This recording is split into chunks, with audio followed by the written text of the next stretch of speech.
All right, we are back for another episode. How are you doing? Good evening. It is currently 11:56 p.m. And of course, today's date is the 29th of May 2025. Welcome to the live stream. Yes, sir. It is your boy Genesis. We are back for another one. This one is going to be about, well, a lot of issues, but precisely about Elon Musk and his farewell message to DOGE and the Trump administration. He's done great work with the Department of Government Efficiency. A lot of people think so, and a lot of people don't think so too. So everybody has mixed feelings because he made a statement saying him and his team were most likely going to cut off $2 trillion. But of course, that didn't happen. But that was just a statement because he made that statement at Madison Square Garden when there was this massive rally for the commander in chief right now, the 45th and the 47th president of the United States. So everybody has been holding him, well, liberals have been holding him to that effect, to that sentence that he made saying, you know what, $2 trillion. But that didn't happen. Okay. So has he done a great job? Absolutely. The fact that the federal government is actually now saving money, figuring out that there was so much money being wasted on trans situation, on animal, whatever, so many situations that were found out about. It's all because of Doge. Okay. So as the Doge team done a great job, in my opinion, yes. Okay. But not everybody thinks so. Not everybody thinks so. But here goes Elon on his farewell message right here. Well, Elon Musk says his time in the federal government is over, announcing on X, quote, "As my scheduled time as a special government employee comes to an end, I would like to thank President Trump for the opportunity to reduce wasteful spending. The DOGE mission will only strengthen over time as it becomes a way of life throughout the government." Now, during Musk's time as the head of DOGE, billions of dollars in government waste was slashed. DOGE says that it's saved over $175 billion since the start of Trump's term. And according to the department, when that's broken down by individual taxpayers, it is well over $1,000 each. So where was that money going in the first place? Musk revealed that a few million went towards maintaining, for example, an underground limestone mine to process federal retirement paperwork. Watch. All the retirement paperwork is manual on paper. It's manually calculated, then written down on a piece of paper. Then it goes down a mine. And I'm like, what do you mean a mine? Like, yeah, there's a limestone mine where we store all the retirement paperwork. And you look at a picture of this mine. We'll post some pictures afterwards. And this mine looks like something out of the 50s because it was started in 1955. So it looks like it's like a time warp. And as for the rest of those billions, here's a taste of some more wasteful spending uncovered by Musk and his team. $520 million for a consultant in Africa, $25 million to promote biodiversity, conservation, and promote licit livelihoods by developing socially responsible behavior in the country of Colombia. Well, it's nice, $25 million going to Colombia for something that nobody ever heard of. $10 million for Mozambique voluntary medical male circumcisions. $10 million for circumcisions in another country. $21 million for voter turnout in India. $20 million for fiscal federalism in Nepal. We're talking about hundreds of billions of dollars. I could, by the way, I could read this all day long. All day long. Joe Concha, indeed, he could read it all day long. We have in our hands pages and pages too. And at the end of the day, the uproar by the mainstream media that mischaracterized, that we were somehow taking away money from the mouths of babes, when really we were putting money back into American taxpayers, taking a chainsaw to the bureaucracy. That's why the media is as trusted as gas station sushi at this point.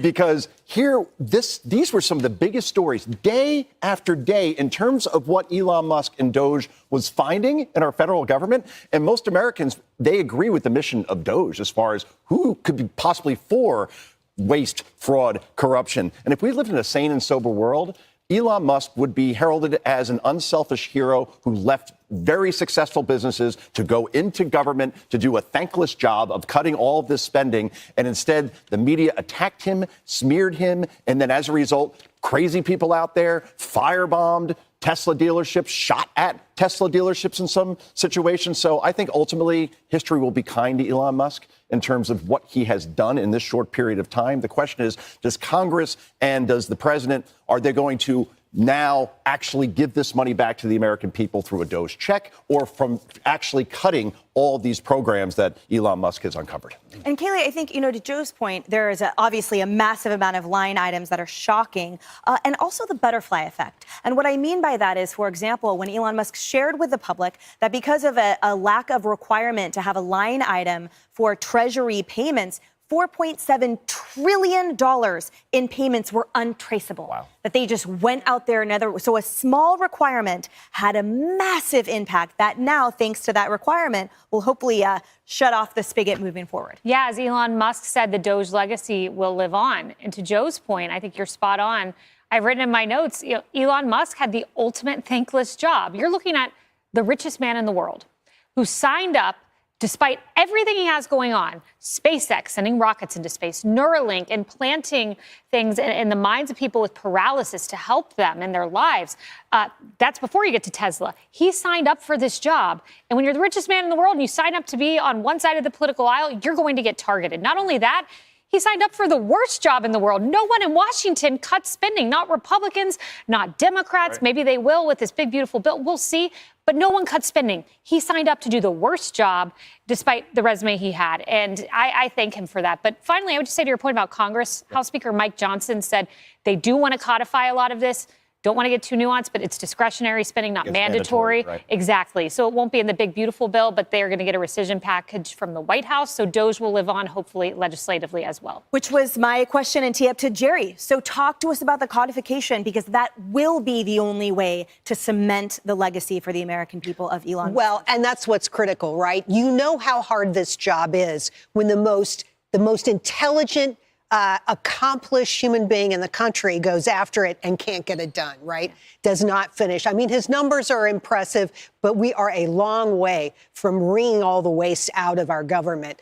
And I think the major contribution of Elon, and what I thank him for, is that he's shown a light on spending we had no idea was occurring. He showed us the degree to which legislators, regular folks on Capitol Hill have absolutely no respect for taxpayer dollars. And that is the thing that sets me on fire. That's my money. You've got to use it responsibly. And hopefully now, taking baby steps forward, we're going to be able to get closer to more consistent views on how to spend the American taxpayer dollar. It's critical we do it right. And up until DOGE was created, we had to open the books. We had Adam Andrzejewski's legacy, but the amplification of Elon Musk, and obviously with the position, the creation of DOGE, helped really just shine that huge light. And I note, Rosanna, that today in the Washington Post, they had a line that I thought was funny, where basically they were like, we wonder if Elon Musk has sort of grasped, or perhaps is true, that rocket science may be less difficult than politics. Challenging the status quo is never easy. Making disruptions is never easy. Don't forget, what did he make in 130 days going through all the facts and figures? He made zero. In fact, he's probably leaving this at a deficit. Right. His Tesla stock not doing well, Jerry? Not doing well. Not doing well. No. Maybe now that he moves on, he can figure out his company. But let's face it, all he wanted to do was cut the fat and do it quickly. Shine a light on some of these items that our money was going toward. I mean, as someone who's lived in New York when the World Trade Center towers were attacked, to find out a former Taliban member got $132,000 from us? Wow. Are you kidding? That contract was canceled as of March 31st. So these are some of the things Elon Musk did, and we thank him for, just helping us with our hard-earned dollars and not wasting them. Yeah, we were definitely. Facts. Elon has done a great job. But of course, a lot of people are going to say, well, he promised to cut off $2 trillion from wasteful spending in the government. Yep. Okay. But he did cut off a lot, hundreds of billions of dollars. So you got to give him his flowers. And he took a hit for it. Tesla was getting Greg Gutfeld along with Emily messed up. Campagno, Jessica Tarlov, Jesse Waters, The fact that people were getting angry and destroying Tesla product, going into Tesla dealerships, causing havoc. What? I don't know. Liberals. Okay. Now, are these paid people that were doing those things? I mean, who knows?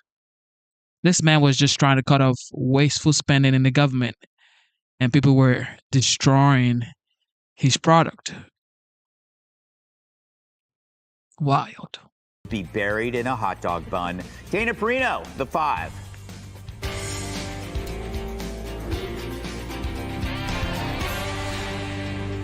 This is the chainsaw for bureaucracy. What do you think of my hat? Now, the fact is, Elon is like a showman, okay? He knows how to get the people's attention. It's like Trump. Trump knows how to get people's attention. Regardless of what you say about Elon, he's going to get your attention, okay? No matter what. I mean, look at what he has on his head with the chainsaw, all that stuff, tech support t-shirt. Trump was right about everything hat. He got America's attention, and now people are paying attention to it. As a matter of fact, now a lot of young people in the United States are much more involved in politics because of this man. They spent a lot of money and they've spent time on impacting the people about how we all need to get involved in politics. Okay, it's not just sports, entertainment. We have to get involved. We have to know what's going on. I commend him for that. I wear a lot of hats. I thought my son might enjoy this, but he's sticking his fingers in my ears. Humble tech support here. Who's big balls? It's big. That should be obvious. The Doge daddy is gone and done. Elon Musk announcing his departure from D.C. and thanking President Trump with an announcement on X where he said, quote, "The Doge mission will only strengthen over time as it becomes a way of life throughout the government." Musk saving over $175 billion since the start of Trump's term and is getting honest about seeing that mission continue. I was disappointed to see the massive spending bill, frankly, which increases the budget deficit, not just decrease it, and undermines the work that the Doge team is doing. Musk learning a few lessons from his time in the swamp. He told the Washington Post, quote, "The federal bureaucracy situation is much worse than I realized." The billionaire also lamenting how Doge became D.C.'s whipping boy after the left turned on him and started torching Teslas. But now the Dems are left without their favorite scapegoat. When Trump came in and Doge and Elon Musk began firing key safety officials for the FAA, began laying off key personnel, one of the biggest issues right now is a personnel issue in addition to the technology issues.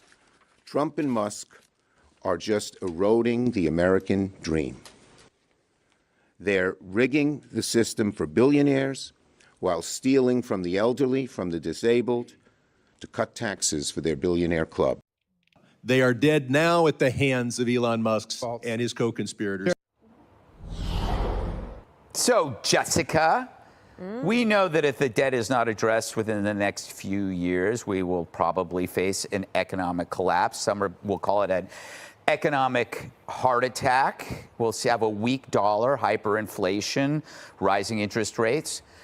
And yet it was sobering to watch the Democrats root against Musk and DOGE when they know that if he fails, there will be economic collapse. So I ask you, what is the Democrat solution for this coming crisis? If you weren't fine with DOGE or Elon Musk, what is your solution, young lady, if I may call you that? I mean, I'm 41, but I like to think of myself as young. Our solution is a Democratic redux from the 90s, where you have a Doge master, and it could be Elon Musk, that gets together and works with the administration and also works with Congress and does all of this the legal way. Why was this one wrong? Well, because he took the proverbial chainsaw, then a lot of times the courts had to overrule him. And frankly, the GOP wasn't interested in codifying any of his cuts. That's the problem. And they're wrong for that. But I'm asking you, what was wrong with what he did? Well, because he wasn't paying attention to what he was cutting, which is why they had to reinstate all these people, from the folks who work for the weather services to the nuclear scientists. Just kind of woke up and started slashing things, or sent baby big balls out there, and they didn't know what they were doing. And it's going to turn out that only $9 billion of the $175 billion that he originally touted, which was supposed to be $2 trillion, are actually going to be in this reconciliation package. And what the Democrats are arguing, and what I think you couldn't deny, is that it's reckless at this moment to ram through trillions of dollars in tax cuts for the wealthy when you haven't cut any of the spending, which is why Ron Johnson right now is a no, Rand Paul is a no, and they don't have the numbers for this. And I'm not saying that the Democrats are going to get Elon Musk back. Right, but he's so clearly disappointed, talking about the reconciliation bill and the work that he's done. And also Tesla's out there now tweeting, saying you can't do these cuts that get rid of the energy tax incentives, because the grid is going to be smashed as a result of it, and we're going to lose our energy independence. So I'm campaigning for you, Elon. We only talked for a little while when you were on the show, but we'll take you back, and we could Doge the right way together. You ain't getting Elon back. The process was wrong, but they were Liberals are not getting Elon back. That's for sure. What say you, Jesse? You know, Jessica's laughing that he's gone, but it's like laughing at a funeral. The Democrats' funeral. Man. Your party's dead, Jessica. What? And you basically pushed the world's wealthiest man into our arms.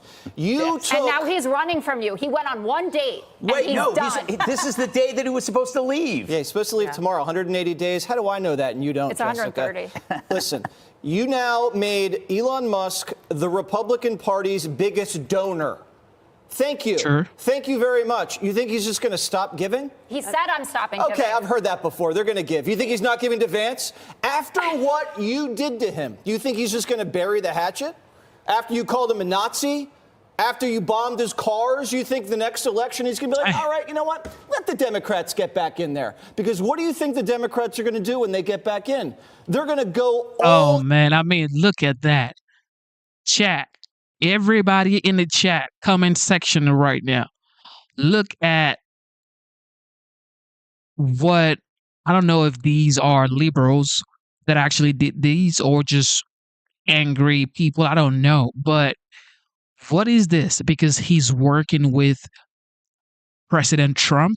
Is that why people feel like, oh, you know what? I don't like this guy. I'm going to go burn down his cars. These are people's cars, not Elon Musk's car. He owns the company, but these are not his cars. People actually bought these cars. These are cars that dealerships are selling.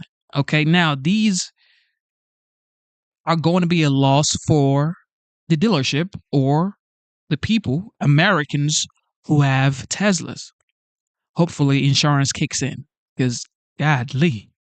In and try to put the man in prison. They're going to try to bankrupt his companies and investigate the hell out of him. You think he's not going to give anymore? You are I'm not going to say the word idiot, but you've made a huge mistake and you don't realize how dumb it is. Also, you're saying how much you need men.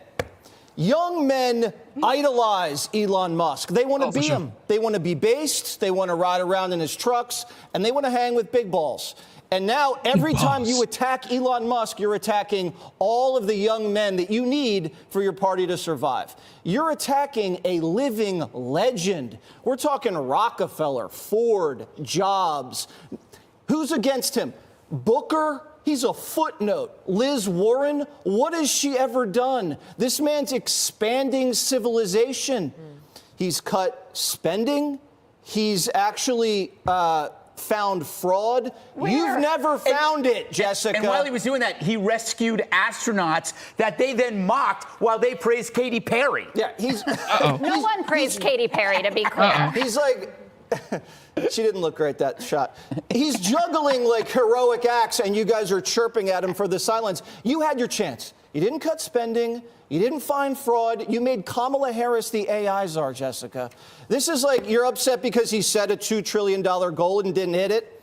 Okay. He ended up with $9 billion. He did more than you did. He did more than anyone has ever That's done not true. in about 3 decades, Jessica. This is like a fan. Every NFL season. Just let someone else talk. No. Oh my God. You know what? I got to give it to Jessica, man. I got to give it to Jessica. Regardless, she's a Democrat, but she stays there and she says her opinion. Nobody's heckling her down, saying you can't talk, shush your mouth.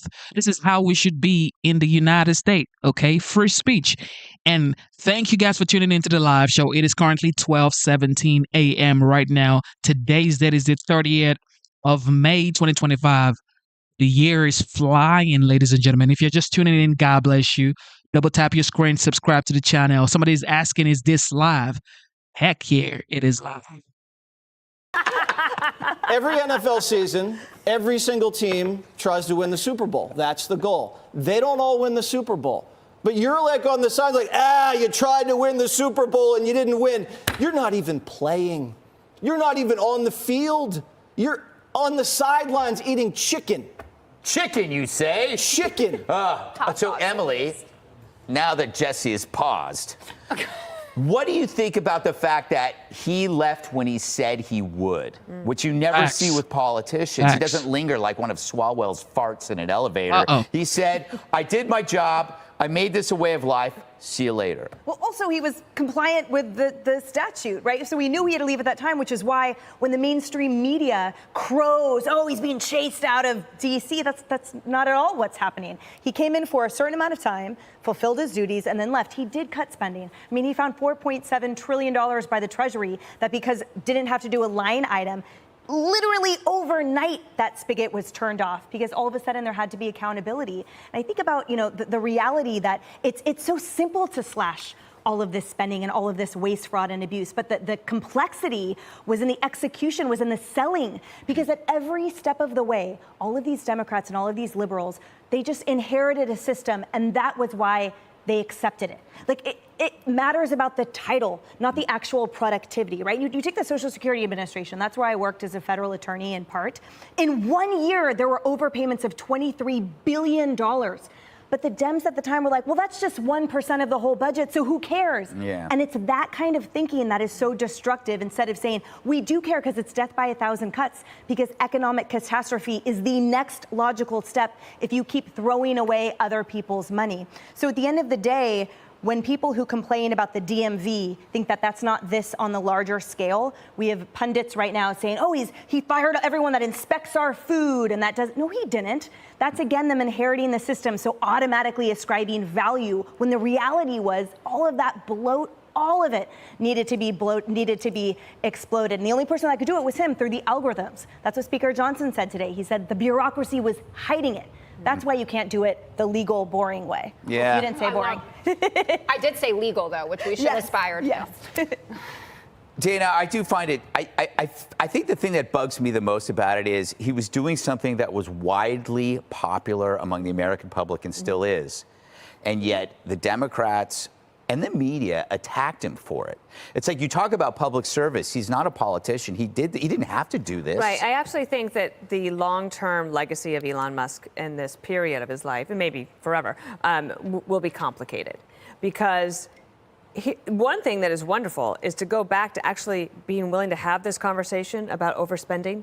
Mm-hmm. Right? Like, we're having the conversation, we're just not getting to the solutions. But we're getting to the root of it, which is that because Republicans and Democrats will not deal with the long-term problems of the entitlement programs and just making them work better, Right? I'm not talking about cutting anyone's benefits, but making them work better for the people who deserve it.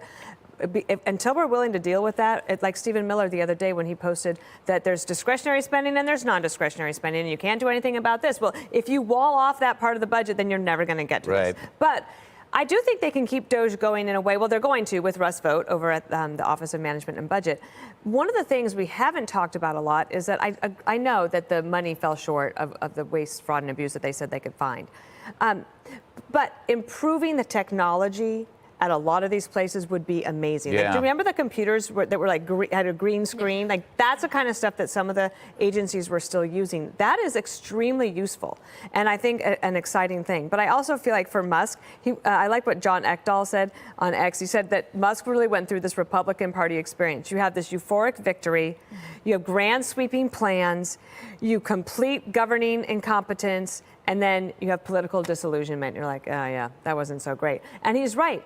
It can be big, it can be beautiful. He doesn't know if it can be both at the same time. It will get done, but until we as a country actually deal with the non-discretionary issue, we will not be able to. Yeah, Elon said he's not happy with the big, beautiful bill. Now, of course, everybody has their own opinion about the big, beautiful bill, but Elon is saying that that is only going to add extreme spending to the budget. We were trying to decrease spending, and now you want to increase spending. So why did we do the Department of Government Efficiency in the first place? Okay, I get it. It's like everything is done is just for nothing. All right, that's how it feels. But look, man, this thing called politics is just it's hard. Okay, you think you're doing a great job, and then all of a sudden it's like, oh shit, everything I just did over there was a waste. What in the world? That's how it feels. All right. Democrats are going full MAGA. Here we go. Blue MAGA. No, seriously. Democrats are asking themselves, quote, could blue MAGA revitalize the party? We hear they're making blue hats that say make California great again and swapping out the Village People for Stevie Wonder. I guess if you just can't beat them, you join them. Democrats are admitting Trump was right about everything. Nobody comes out looking better than Donald Trump and the MAGA right. Because the things that they were saying, the things that they were accusing the left of, the things that they were accusing legacy media of, whether it's true or not, they look right. They look like they were on point. Democrats have never admitted we were right about anything. And now they're admitting we were right about everything. I don't even know how to take that. It's never happened before. They're all saying, you got us, we lied. Democrats just spent 4 years arguing that the border was fine, inflation was not a problem, and Joe Biden was up to the job. And I think that 4 years of that message was really harmful. I think there are. Why is Jake Tapper acting like he wasn't part of all of this stuff? Oh, Democrat was saying that Joe Biden was good to go. He was cognitively right. His mental acuity was great. You were the ones telling us Joe Biden was great to go. Jake, come on, Jake. Oh, Jakey. A lot of reasons why there are crises in confidence in the news media, in Democratic Party, in institutions. And I think all of it needs to be hashed out, acknowledged, and discussed. Was that Tapper or Hannity? This isn't fun anymore. What's the point of having two parties if one side just keeps saying the other side's right? Did Democrats just surrender? Tapper's even saying we were right about lawfare. I think it is problematic when people run for prosecutor and promise to go after a specific politician. And both Letitia James, the Attorney General of New York, and Alvin Bragg, the District Attorney of New York, both of them did that. And that, to me, is problematic because you're not saying this is the offense and we need to bring justice to this perpetrator. You're saying, I'm going to go after him. And I think that there was a degree to which that was tolerated by the media writ large. I'm glad he's saying it, but why didn't he say it on his show? The guy was on the air for what, 2 hours a day? CNN called it the trial of the century. Now Tapper's saying, yeah, it was all cooked up by Tish and Fat Alvin. It's not like this was even covered up. There was tape of Tish and Bragg saying it. Even Morning Joe's admitting Republicans were right about everything. But they're taking credit for it.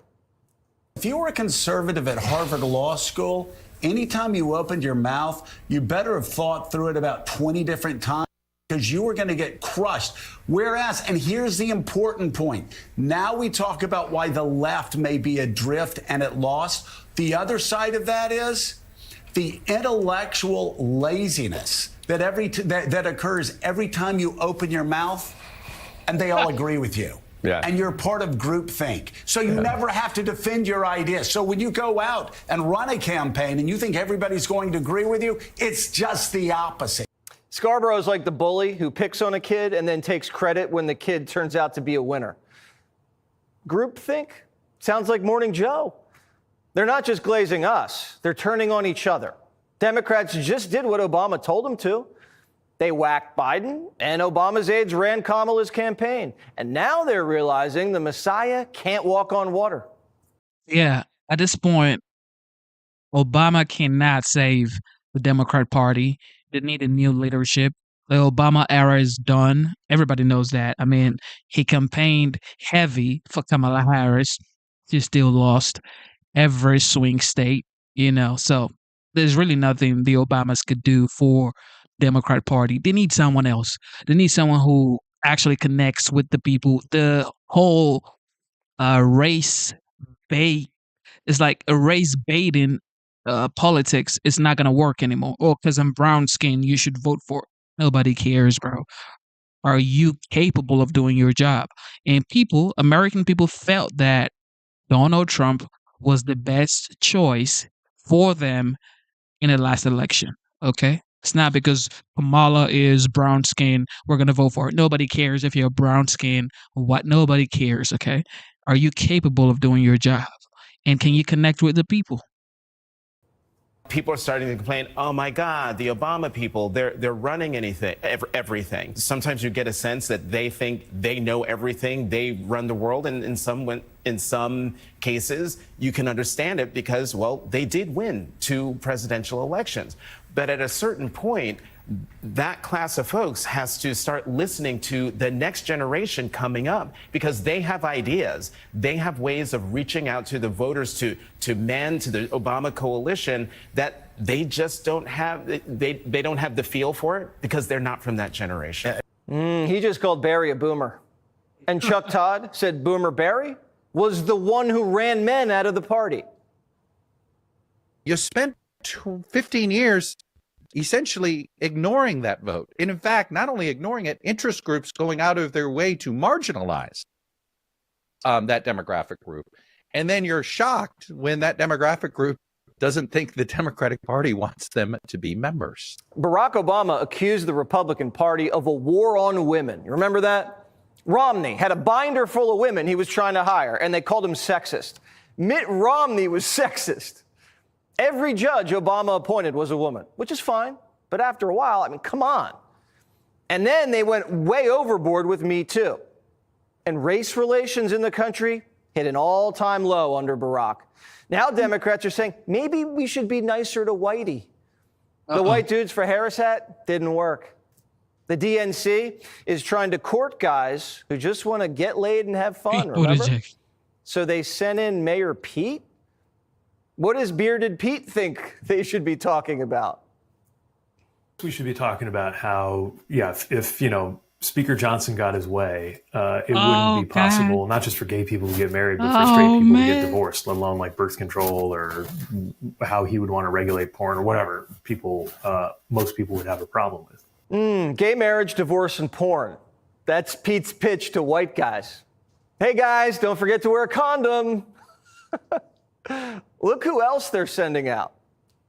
I love young men. I love frat guys. And in that, I've realized, like, even the ones that identify as conservative, are almost always pro-choice. They're almost always pro-gay marriage. You'd be surprised at the number of them who supported Black Lives Matter. Oh, yeah. Whenever I'm on campus, I see Black Lives Matter flags hanging from every fraternity house, every one. And trans flags, too. The Democrats were better off with tampon. It's been 6 months. Half the party's like, yep, we're all liars and we deserve to lose. And the other half's taking a knee for George Floyd. Jazzy Crockett and Acosta are dying to go to prison. And I'm worried about folks like yourself, Congresswoman, because I have to assume that, you know, of course they would like to arrest you and some of the others who are more outspoken in the House. That's just me thinking that. No, you're absolutely right. It's sad that people are fearful and that they are looking at people like me and really scared because they know that there is a target on my back when you have the president of the United States who consistently drops my name and gets. Yeah, what's that all about? They all told us Trump had an enemies list. I'm still waiting for the first arrest. Who's Trump arrested besides bad hombres and the linebacker in Congress? Who? James Comey's making death threats, and he's on a book tour and on a beach. I'd actually like to see a little bit of retribution. Biden pardoned so many cronies, Trump probably has no one left to arrest. You're not going to believe who the Democrat power brokers want to nominate. Are you ready? Not Newsom, definitely not AOC, Rambo. If you go have lunch at the grill room, or go have lunch at the Capitol Grill, or go to anywhere where Obama Clinton types congregate, they're pining for Rahm. They think Rahm is the strongest candidate in many cases. A short Jewish millionaire from Chicago, and he's 65. That is an interesting choice. I'm sure the crowds will go wild. Behind the scenes, they're putting together a shadow cabinet, and some of them still won't even say sorry for the shadow government. The former First Lady should certainly speak up about what she saw in regards to her husband and when she saw it and what she knew, because I think anybody looking again at the videos and photo evidence of Joe Biden with your own eyes and a little bit of common sense can see this was a clear cover-up, and Jill Biden was certainly complicit in that cover-up. The Biden clan lied to the country for 4 years, and they have no remorse. We never got somebody that said, we should never have done this. I can't believe we did it. In retrospect, it was a mistake. How arrogant we were. I mean, even, you know, there was a top White House aide who acknowledged to me that this short 10, 15-minute interview I did with Joe Biden in October 2022, he would not have been capable of doing in October 2023. That admission was stunning to me, but come on, Jake. It did not come with, come on, and Jake. we really made a mistake. We shouldn't have run Jake. him. What an error. I can't believe we did it. It didn't come with that. Everybody's trying to save face, okay? That's what it is. Everybody's trying to save face, especially these people in the media. They're trying to save face so they can get some credibility back. But Americans are just tired, okay? Now people are listening to podcasters, you know, YouTubers, Twitch streamers. That's how people are getting their information now, because they're tired of this traditional news outlet where it's like, yo, you see the truth in front of you, but you refused. Now you're saying, you know what? We didn't know. No, Jake. Come on, Jake. Come on. Democrats confess they lied, but are saying they'd do it again. They say they prefer a president in a coma, controlled by a shadow cabinet over Trump or any Republican. Democrats claim they're having a come-to-Jesus moment, but really they're just trying to sanitize the crime scene and sell books. In terms of the left, it's a money grab. I mean, that's not the case. It's not. This is. I don't want to get into where my money comes from, but yeah. Scratch your hair. You need a scratch. Okay, it's itchy. You need a scratch, Jakey. Now, the fact is, 2026 midterms is here. All right, it's almost 2026. All of these people are trying to get their credibility back, and of course, 2028 election. They want to have some say-so. So they're going to say, you remember, we were the ones that told you Joe Biden wasn't cognitively well. His mental acuity wasn't great. We told you, remember? And they're gonna bring these clips back and show the American people. The people are gonna say, yo, Jake told us. No, Jake, you didn't tell us. Okay. I'm, CNN is my main job, and that's where my main source of income by far. Very few people write books to make money. I mean, the idea that I would do this for money is it's silly and not true. Democrats just want to be on the winning side now because being right sells. Even with all the book buzz, Tapper's CNN show had its worst month in 10 years. The man's in quicksand. The more he fights, the deeper he sinks. The country is changing. A majority of the Democrat voters now think populism's cool. They'd rather have populism than promises of abundance that Democrats never deliver on anyway. The country wants doers, people with common sense, and leaders who tell the truth, not people who lie to them and then write tell-alls to make a quick buck. You know the easiest way to make money in this business? Tell the truth from the beginning. Exactly. From the beginning. Not when you lost. Now you want to come to the winning tonight, side. the Democratic Party, they are on life support. They have really no leader, one that can win anyway, no direction, no ideas of the future, and instead of trying to fix the self-inflicted damage they have caused, they are doubling down on dumb, dumber, and stupid and policies and antics that landed them right where they are in the first place. Just take a look at this insane equity grading proposal in San Francisco. I don't know why I'm laughing. I should be crying because it's so wrong. We spend more per capita per student than any industrialized country with the worst results. I should cry. But anyway, now it was ultimately scrapped after facing widespread backlash. But listen to what the proposal was that they initially put in place. It was set to be tested by 70 teachers across 14 schools. Homework, weekly tests, late assignments, tardiness, and absences from class would no longer impact a student's grade. It would instead be based on a final exam, which you could retake and retake and retake multiple times. And as if that couldn't get any more ridiculous, it would allow students who score an 80 or above, you get an A. When I was in school, an 80 was like a low C. Anyway, and students who scored as low as 21% out of 100, they would get a passing D grade. If you got 40 out of 100, you'd get a C. And not to be outdone, Hawaii Governor Josh Green has now signed into law a new climate tax on tourists. By the way, I'm glad I've already been to Hawaii. No need to go back and pay it. Now, this is all in an effort to raise money to fund climate change mitigation. The new law will raise the tourist taxes on hotels in Hawaii to an astounding 11%. Likely destroying the state's tourism industry, all in the name of this phony climate change agenda, which is a new low even for Democrats. And here's what he said after signing this idiotic bill. Take a look. Hawaii is leading. Hawaii is doing what other states and other nations are going to have to do. Because as the climate crisis continues to roll through our planet, and you see it happening, we saw it in LA not long ago, and they're facing somewhere between $50 and $100 billion of damage. There will be no way to deal with these crises without some forward-thinking mechanism. I hope that the world is watching, because having something that is a balance between industry and environment is going to be the way to go forward to protect your people.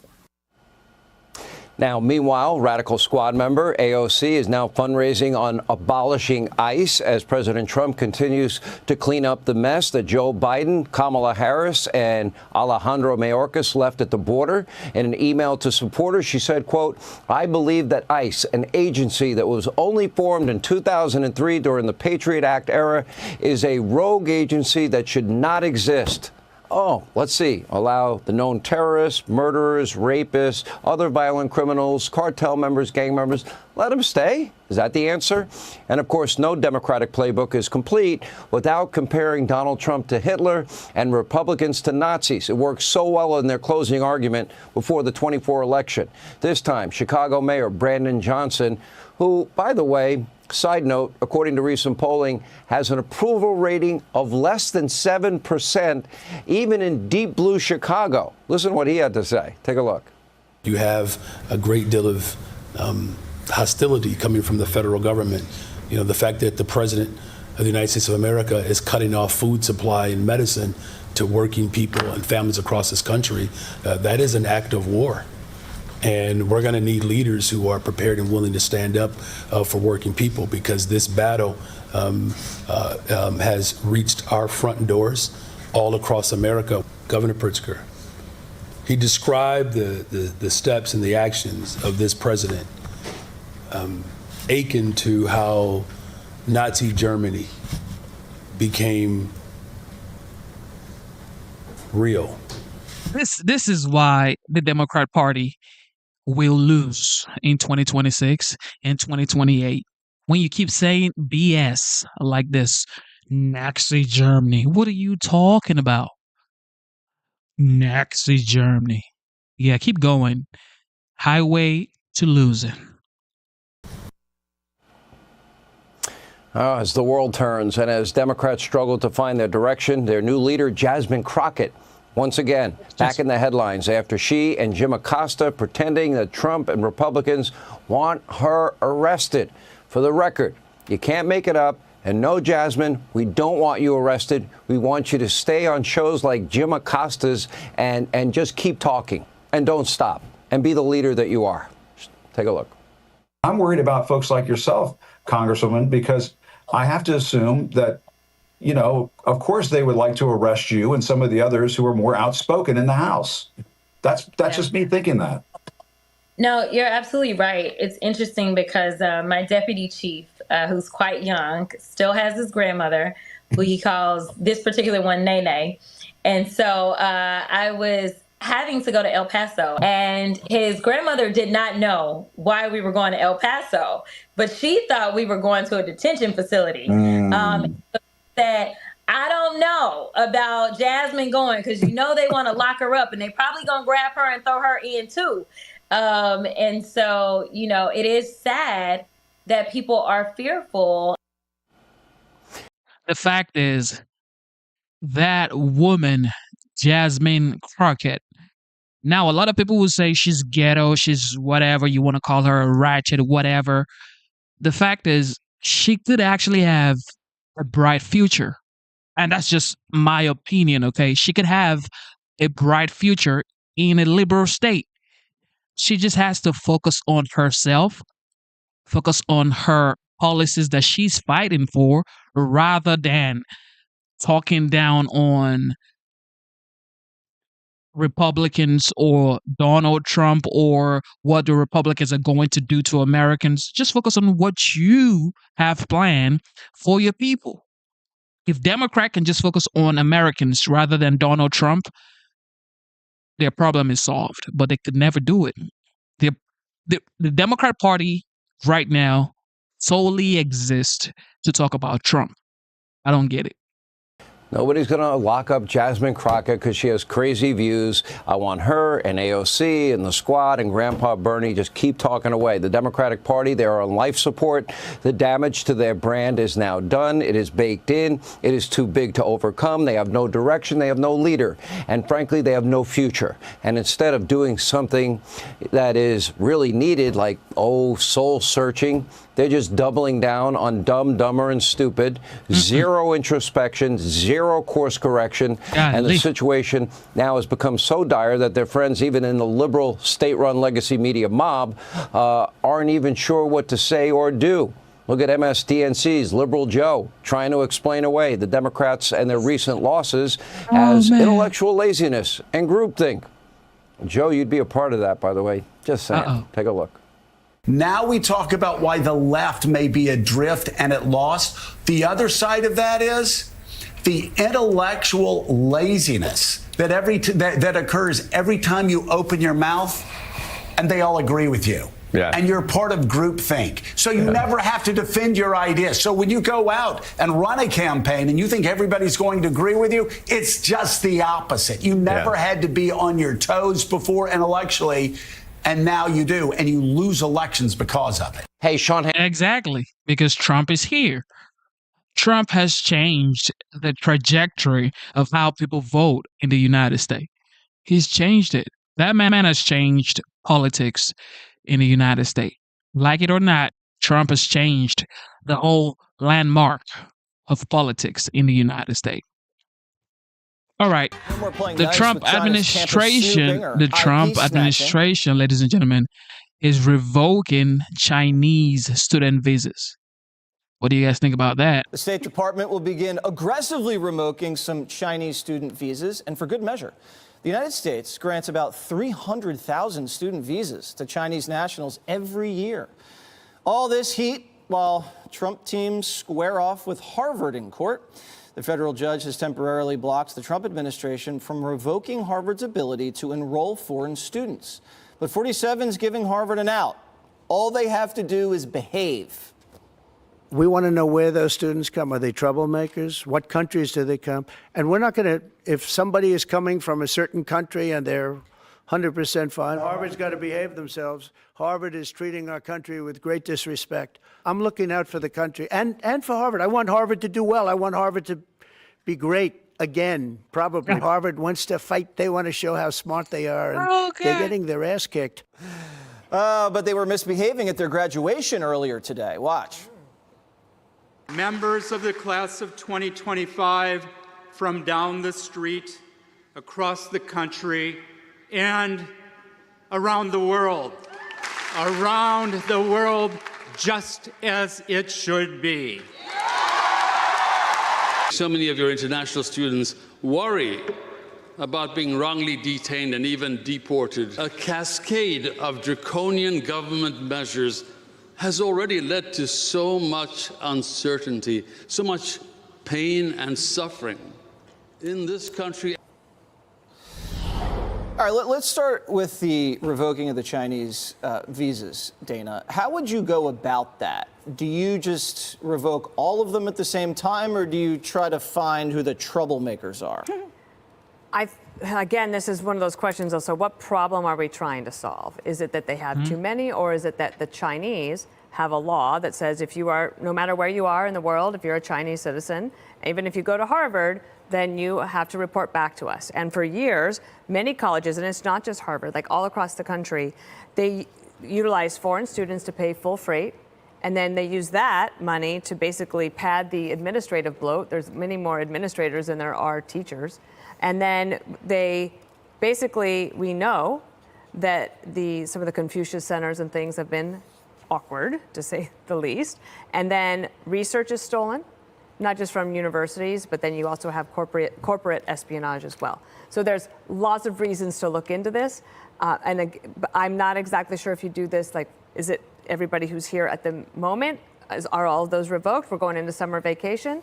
Do they go home? Do they not? I mean, I get that. And I think there's an argument to be made that foreign students do contribute to the American economy, especially, remember the whole thing about basically, especially, for example, Indian students.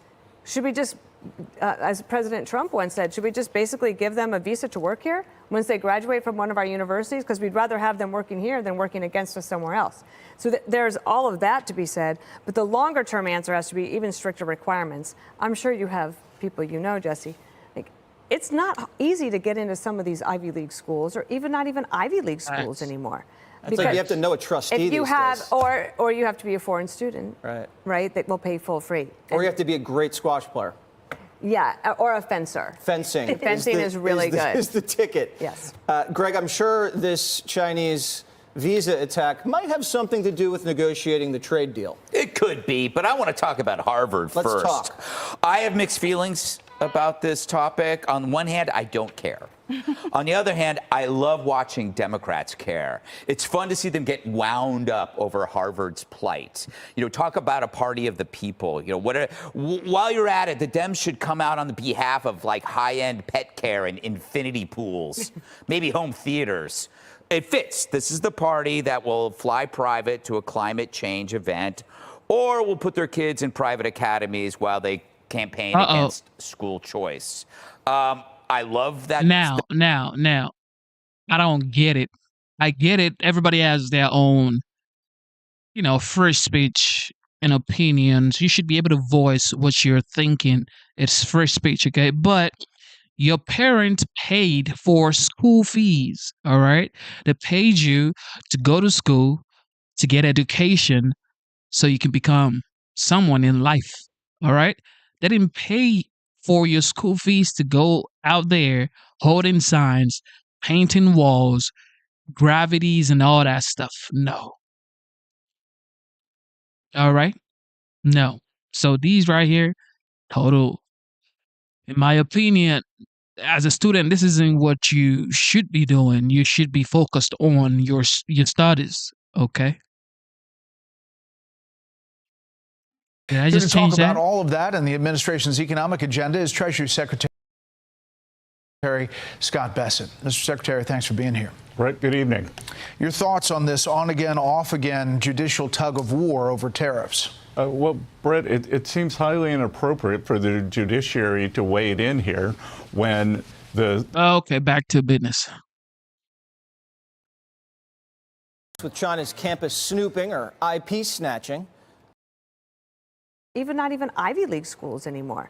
It's like you have to know a trustee if you these have, days.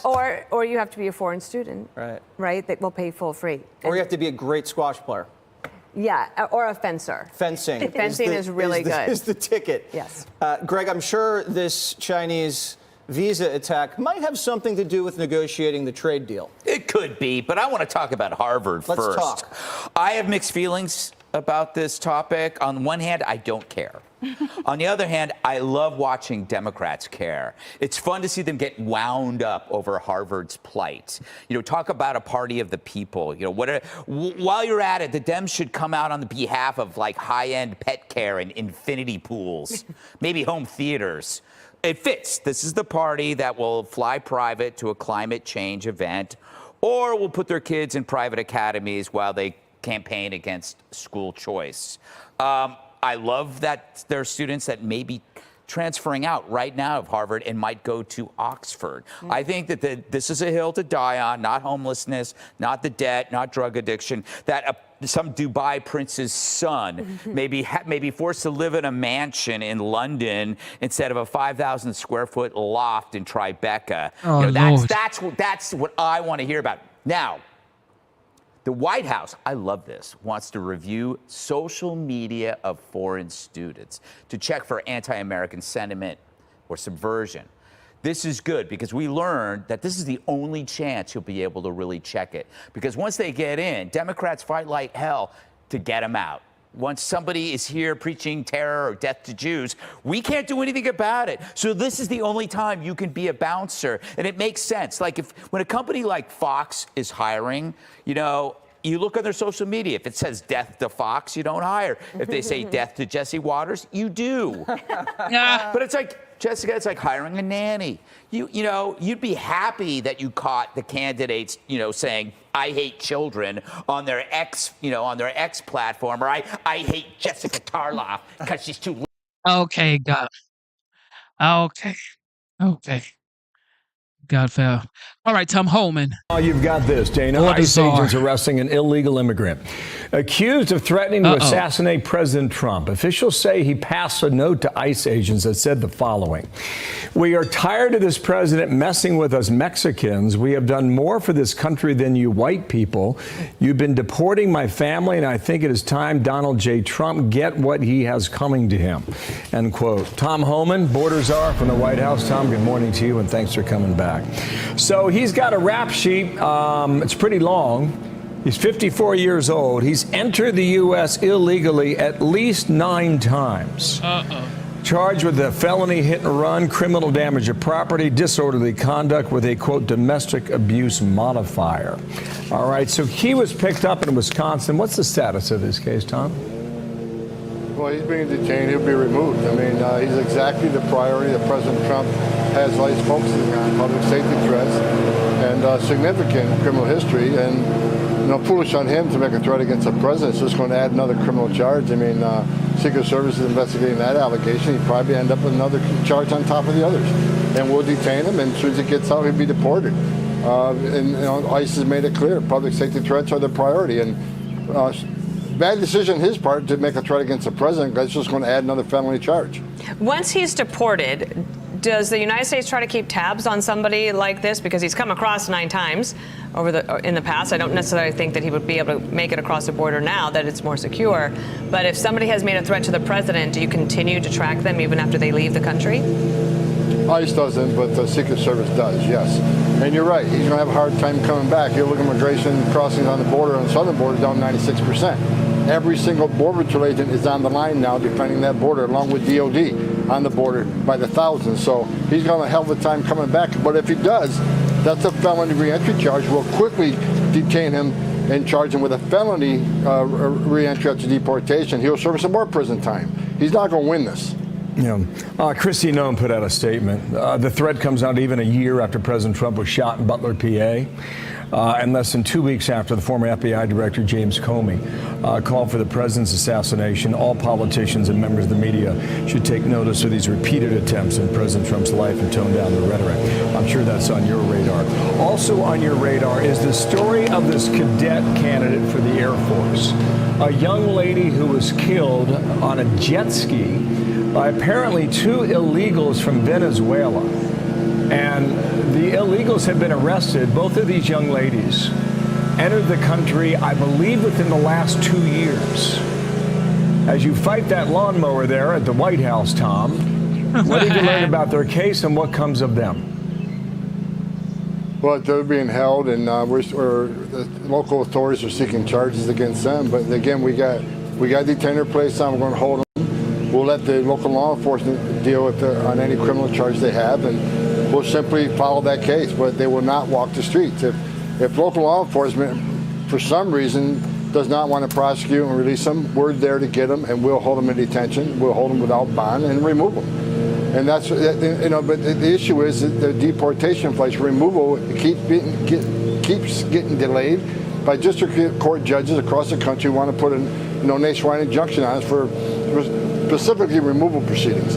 But I can guarantee you one thing: they won't be walking the streets. They'll be in ICE detention until we can remove them through Title VIII, which takes some time. Hopefully through other, expedited removal proceedings or administrative removal proceedings. But they will be detained and removed. They will no longer walk the streets of this country. Sir, let me ask the control room. Do we have the soundbite from her basketball coach? We do not have it. Okay. But her basketball coach, if I could just read it to you, Tom, just so that everybody knows what kind of young woman this was. They said, we talked throughout the course of the year at some point in her career. She was going to be a 4-star general because she loved it. She made those around her better. They took a bright star from our lives. And she's not the first. How much more do you think American safety could be either at risk, or is it better protected given the last 5 months of really dedicated activity to secure the border and to try to deport illegal immigrants who are criminals in the country? Look, we got the most secure border in the history of this nation right now because of President Trump and his leadership. President Trump's a game changer. Like him or love him, no one's been more successful in securing the border than President Trump. Unprecedented success. But right now, we're seeking the millions of illegal aliens in this country illegally, many of them public safety threats that the Biden administration released in the country without proper vetting. Look, I've talked to hundreds and hundreds of angel moms and dads, which is, you had this discussion before. Why do I take this job so seriously? Why do I get emotional and lose my temper in front of Congress or on news stations? Because I'm sick and tired of meeting angel moms and dads who buried their children because they were killed by an illegal alien that shouldn't be here. Under the Biden administration, we have proven that they released public safety threats into the community, knowing they were a public safety threat. Secretary Mayorkas stood on TV how many times saying everybody's property vetted before they're released, and we found out that wasn't true. Men and women of the Border Patrol had one instruction: process quick, release quick, because there's no overcrowding here. There's nothing to see, and there's no border issue. So these people are processed so quickly, they can't possibly run their criminal history. Plus we don't have access to criminal history of people from Venezuela and El Salvador and these other countries. So Secretary Mayorkas lied to the American people, the Biden administration lied to American people, and we're trying to fix the problem. There are a lot of public safety threats in this country. 600,000, an estimate right now, 600,000 illegal aliens with criminal convictions walking the streets of this country. That's why we need this big, beautiful bill passed, so we can put the resources out there in the streets to take these people off the streets and deport them to this country just as soon as we can. On that bill, there's a major piece of immigration in that bill that we can get into another time. But just one last question. Quick one, but it's important. It's been reported last week there was this heated discussion between Kristi Noem and Stephen Miller and members of the Department of Homeland Security. They're pushing for 3,000 immigrants to be found every day, which would compute to about 90,000 per month. Can you confirm that that's the objective stated goal today, Tom? Yes, we're asking for an increase. Look, you and I have talked many times, Bill. I always say the numbers are good, but I'm not satisfied. I haven't been satisfied all year long because what I just said, we got 600,000 criminals walking the streets of this country we need to get. So, yeah, we increase the number of teams. We're going to have over 1,000 teams on the street.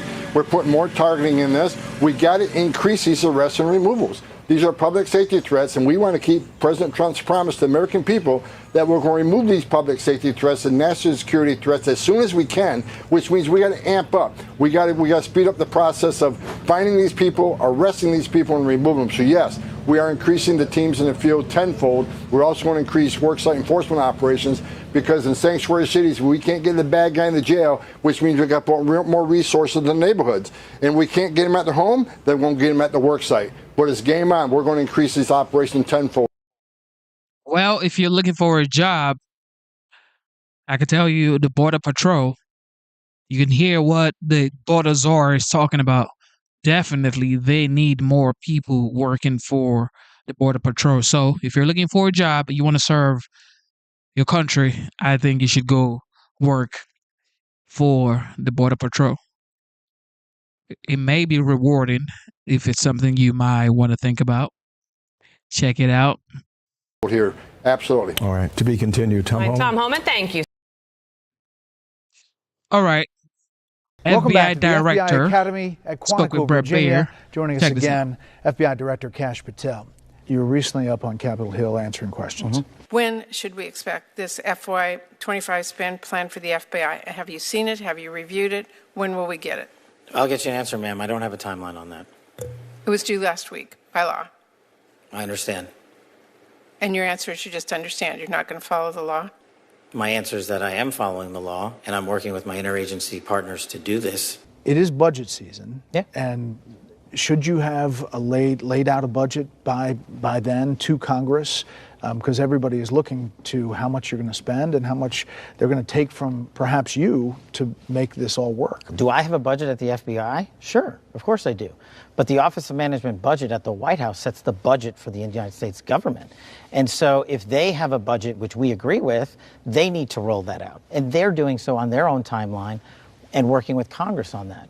What I'm telling the American people is that we will be stewards of the taxpayer dollars no matter what budget we are given and focus on these priorities: crushing violent crime, defending the homeland, and fierce organizational accountability. And we'll make it happen. We're not the guys running around on private jets. And somebody maybe in Congress should ask for how many flights on a private jet Director Comey took, or my predecessor Director Wray took, and how many personal trips they took. I know they want to take pot shots at me, but I've been working nonstop on this job, including pretty much every single weekend. And somebody should ask the tens of millions of dollars that were wasted on personal junkets by prior FBI directors before lecturing me on a budget for the Federal Bureau of Investigation. But you have a good sense from the White House what it looks like. And are you going to be able to operate in that parameter? I am. We are in a very good position. When do you want everyone out of the Hoover building? You say you want to move out of that building. Where would the new headquarters be? I can tell you that we are in the process of moving out. We've just worked out the final logistics to begin that process, and we are actually in line with keeping the American taxpayer dollars on mission, shuttering about 6 different offices the FBI has in the D.C. area, and we're moving to our new location within the D.C. area, and that process has already started. Which is where? Maryland? We're staying in Washington, D.C., right next to our partners at the Department of Justice, and we're getting out of the Hoover building. I have cargo nets holding up the cement structures of the exterior of the Hoover building because it catches falling cement and prevents it from hitting someone in the head. I'm not making that up. Why no one in the past decided to address that standard or lack of standard and make that building unsafe is beyond me, but we're addressing it. So you're going to leave that building and then go to another building next to Homeland Security? Next to the Department of Justice. Justice, got it. Because we have to, this is a great point that I think people overlook. We are a component of the Department of Justice. Moving us an hour and a half outside of town. Every morning, do you know what me and the deputy do? We walk across the street to brief the Attorney General, the Deputy Attorney General, and the PAYDAG on the most pressing matters of the day. If we leave, how are we going to do that on a daily basis? What's the thing that keeps you up at night? The CCP, for a whole host of reasons we haven't even talked about, their cyber espionage campaign, what they're doing undersea, what Russia's doing overhead in terms of space, and their cyber intrusion capabilities like Salt Typhoon. They have made wildly successful penetrations into our telecommunications infrastructure. And what they do is they suck up our information, Brett, and this is what keeps me up at night. They're playing the long game. The fentanyl production by the CCP, I firmly believe, is their way of killing tens of thousands of military-aged men and women in the United States of America. They are wiping out generations of Americans that could come here and be an FBI agent. All right, so let's just talk to the future here. How do you see this? The job, is it different than you thought it was coming in? How do you look at it big picture?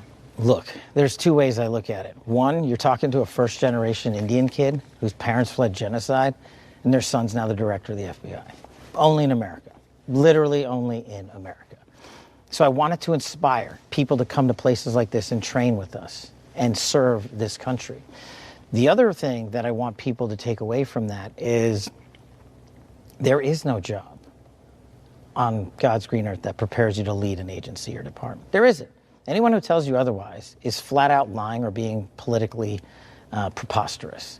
And I learn every single day. I learn from the leadership team. I have folks in there around my table every morning who come from so many different walks of life, people I disagree with on a daily basis. And I'm so glad that they're in that room because they are the ones helping me make these decisions. What we won't stand for is people turning around on social media and attacking folks who are doing the job. We will stand up for them. We will also out anyone who violates their oath of office at the FBI, intel analyst, agent, support staff, whatever. We already have. And every time we do, Brett, this is the thing media doesn't pick up on. We announce it, but we don't take a victory lap. It's all out there.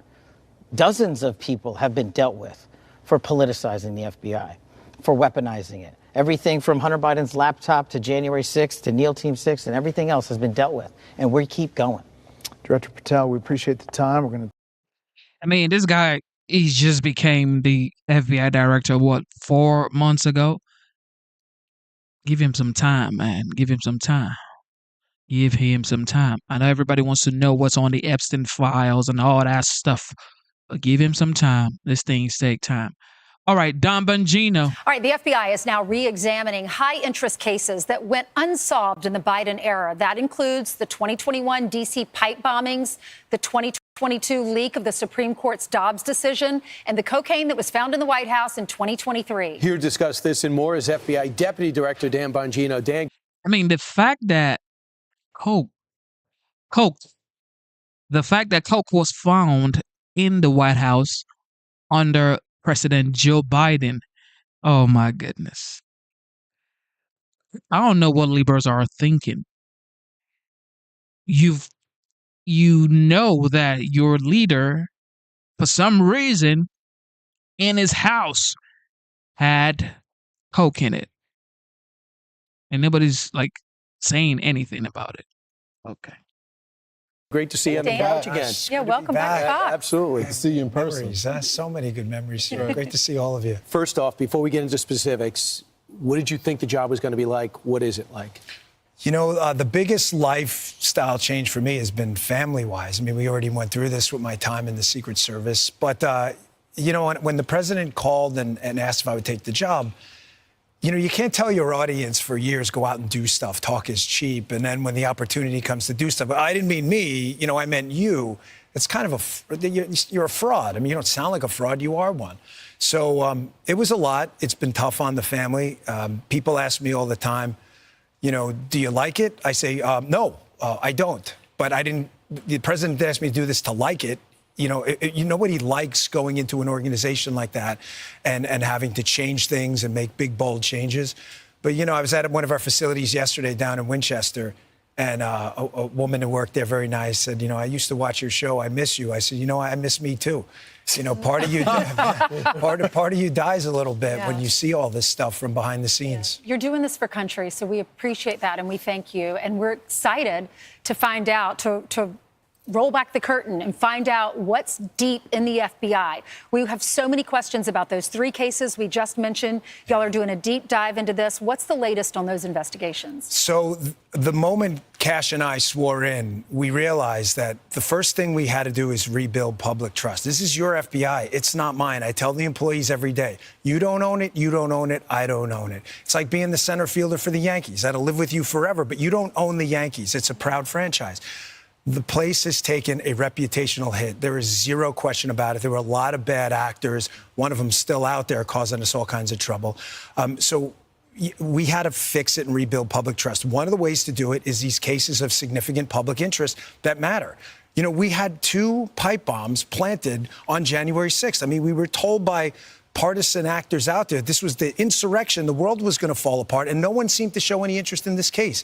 The second we got in, I put a team on it, and I said, I want answers on this. And I'm pretty confident that we're closing in on some suspects. The reason, by the way, I use social media with these cases, I'm trying to communicate on social media, is nothing's by accident, guys. I do nothing by accident. Every time I put a tweet out on it, we get tips. We got a fascinating tip on one of these cases, one of the 3. I don't want to say which one, but I'm pretty confident that we're going to close out one of them, hopefully shortly. And then the cocaine in the White House, you know, I saw someone on social media, which is fine. Everybody's entitled to an opinion. We work for you, but said, I don't care about the case. Yeah, I do. I was a Secret Service agent. A potentially hazardous material made its way into the White House. Nobody seems to know how it got there, and nobody seemed to investigate it fully. Like, you know, what planet do we live on where that's not of public interest? So you're faced with this interesting thing. I've known you since I was a kid, and I know your instinct is to swing back, but you promised that you weren't going to do that. You promised that you were going to get rid of the partisanship, and you were going to go back to being a law enforcement officer. Yeah. You went in there, and there were some cases that were closed or still open that a lot of the public felt a little sketchy about. The first assassination attempt against President Donald Trump. It's like, is he really the guy? What happened with Epstein? Can you say with confidence, as a lot of public, you used to be their guy when it comes to podcasts, appearing on Fox News, but now as a law enforcement officer, can you say we have all the information? Well, I'm never going to say we have all of it. And people ask me all the time, are these cases closed? And whether they're closed administratively is irrelevant. If new tips come in, we're absolutely going to follow them. And that's why I always put out, if you have additional information, please let us know. Those 2 cases obviously are of significant public interest. I'm just telling you what we see in the file. I just want to be crystal clear on this. I am not asking anyone to believe me. I'm telling you what's there and what isn't. Right. There is nothing in the file at this point on the Epstein case, and there's going to be a disclosure on this coming shortly. We are working through there is video. That is something the public does not. There's video of him killing himself. No, not the actual act, but the entire MCC Bay, it was only one camera. There's video that when you look at the video, and we will release, that's what's taken a while on this, we are working on cleaning it up to make sure you have an enhanced, and we're going to give the original so you don't think there were any shenanigans. You're going to see there's no one there but him. Right. There's just nobody there. So I say to people all the time, if you have a tip, let us know. But there's no DNA, there's no audio, there's no fingerprints, there's no suspects, there's no accomplices, there's no tips, there is nothing. If you have it, I'm happy to see it. There's video clear as day. He's the only person in there and the only person coming out. You can see it. So there's three cases that you're looking at, the D.C. pipe bombings, the Supreme Court leak on the Dobbs decision, and the cocaine in the White House. You say one of them, within a day or two, we're going to have a major break? Well, we got a good tip this morning. We're going to run it out. We're not going to be able to make that public, obviously, right away, because we have to make sure, and we have to go all the proper steps. What I don't want to do ever, and I've said this before, it's not an excuse. I can't say to the public enough. I put it in my tweets all the time. I'm not asking you to trust me. Nothing drives me crazier when people go, they're asking us to trust the plan. I am absolutely not. Read my tweets. I don't want you to trust me. I don't. I'd be nice. You'll have evidence. All I care about is results. So let's talk about what the president wants. He clearly wants a result. When he told Brett Baer on the assassination attempt, he's got questions on the first one. Watch. There's a lot of frustration that we still don't know about that shooter in Butler, and we don't know about his communications. Will we get transparency? I thought it was strange. The one guy had 18 cell phones. Okay. I have a lot of cell phones, but I have like 2. I call that a lot.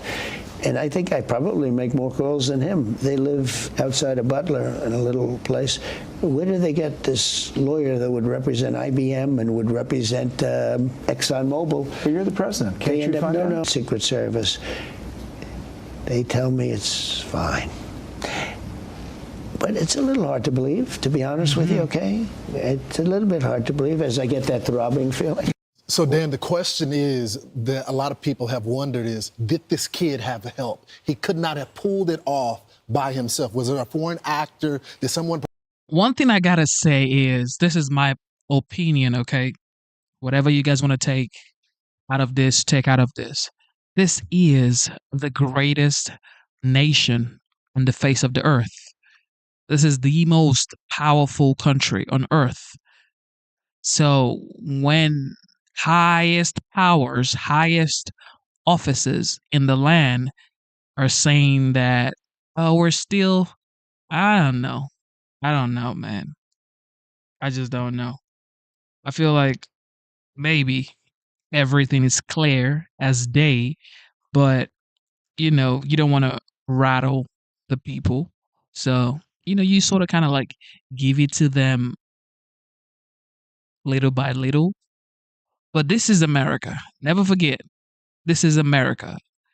This is a powerful country when it comes to intelligence, okay? America has information that I don't think any country has, okay? This is the greatest country on the face of the earth.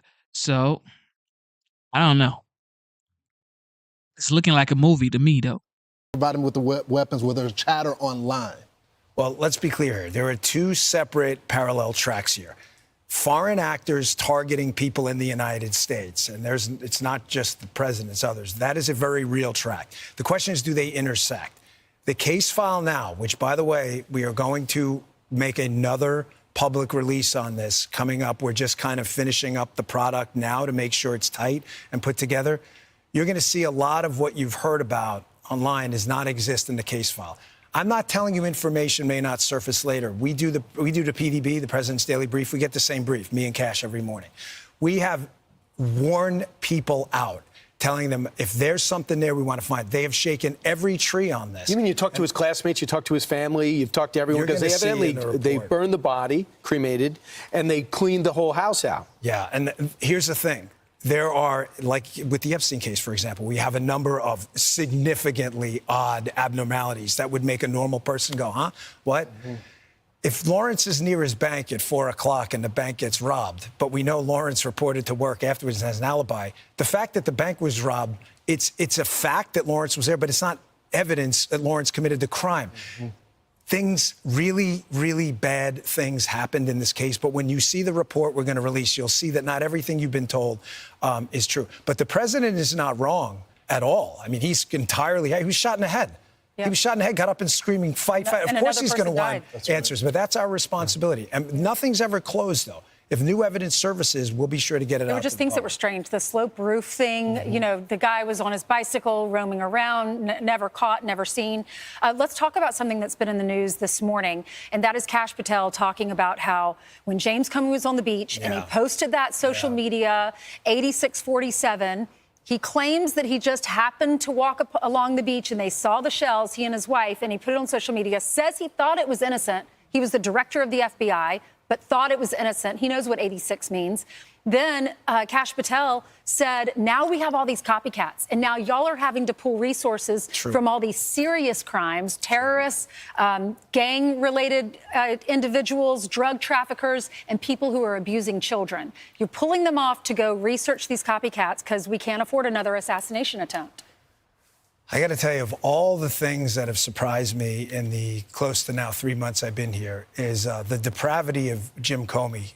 This man is a disgrace to the badge, the FBI, and the country. What he's doing right now, one, going out to me and taking shots at Kash. Kash doesn't belong. Kash was the chief of staff at the Department of. Kash is a patriot. Kash has served in numerous high-level roles, taking personal shots while you're on the beach, implying a threat towards the president and blaming your wife about it. And let me just add about James Comey, you know, Saint Comey, who walks around there moralizing to everyone how wonderful of a human being he is.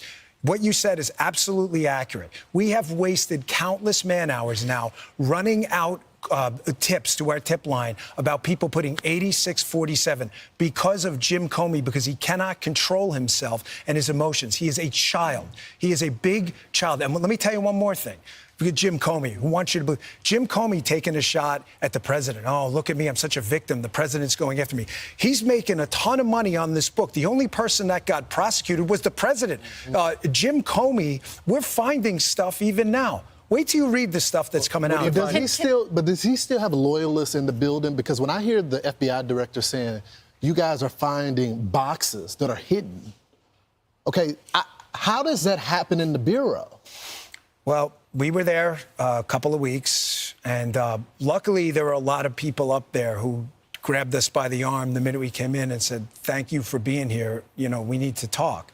There are people there who are really horrified at what happened. And there was a room, and we found stuff, a lot of stuff. A hidden room? I wouldn't call it hidden, but hidden from us at least, and not mentioned to us.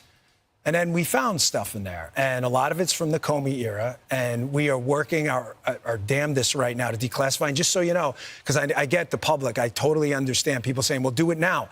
The process is not all the information is ours to declassify. Some is other intelligence agencies. It's not, we literally can't do it. Once that gets done and that gets out there and you read some of the stuff we found that, by the way, was not processed through the normal procedure, digitizing it, putting in FBI records. We found it in bags hiding under Jim Comey's FBI. Quickly, you're going to be stunned. The shells on the beach. Can you not talk to social media and say, y'all take this down? If you see anyone posting this, take it down. It's a threat to the president's life. Second thing, can you arrest people that post these like Comey? We make arrest decisions based on an interaction with the Department of Justice. We're the FBI, Federal Bureau of Investigation, not prosecution. The problem is a lot of these cases haven't been a Secret Service agent, is you're going to prove intent. And here's what you don't want.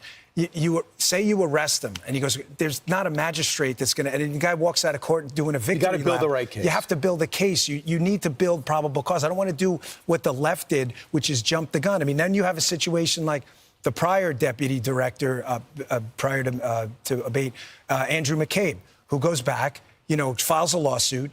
You know, this guy was engaged in one of the biggest scandals in American history. He got $200,000, I believe, and his pension. You have to do this the right way. What about social media? And he also got a network contract, so he's an expert commenting on you. Yeah, they're what all is that victims. like? It's unbelievable. Well, listen, as Lawrence said before, it's difficult for me to not be able to respond like I used to, but there'll be a day. There'll be a day. I'll be back one day, and I'm going to be sure to answer all that stuff. But that's not my job now. My job now is to put aside my partisan interests and to responsibly handle the deputy director of the FBI position. You got to remember, Brian, nothing that gets to our desk, me or Kash, is a 5 or a 6 problem. Everything's a 10.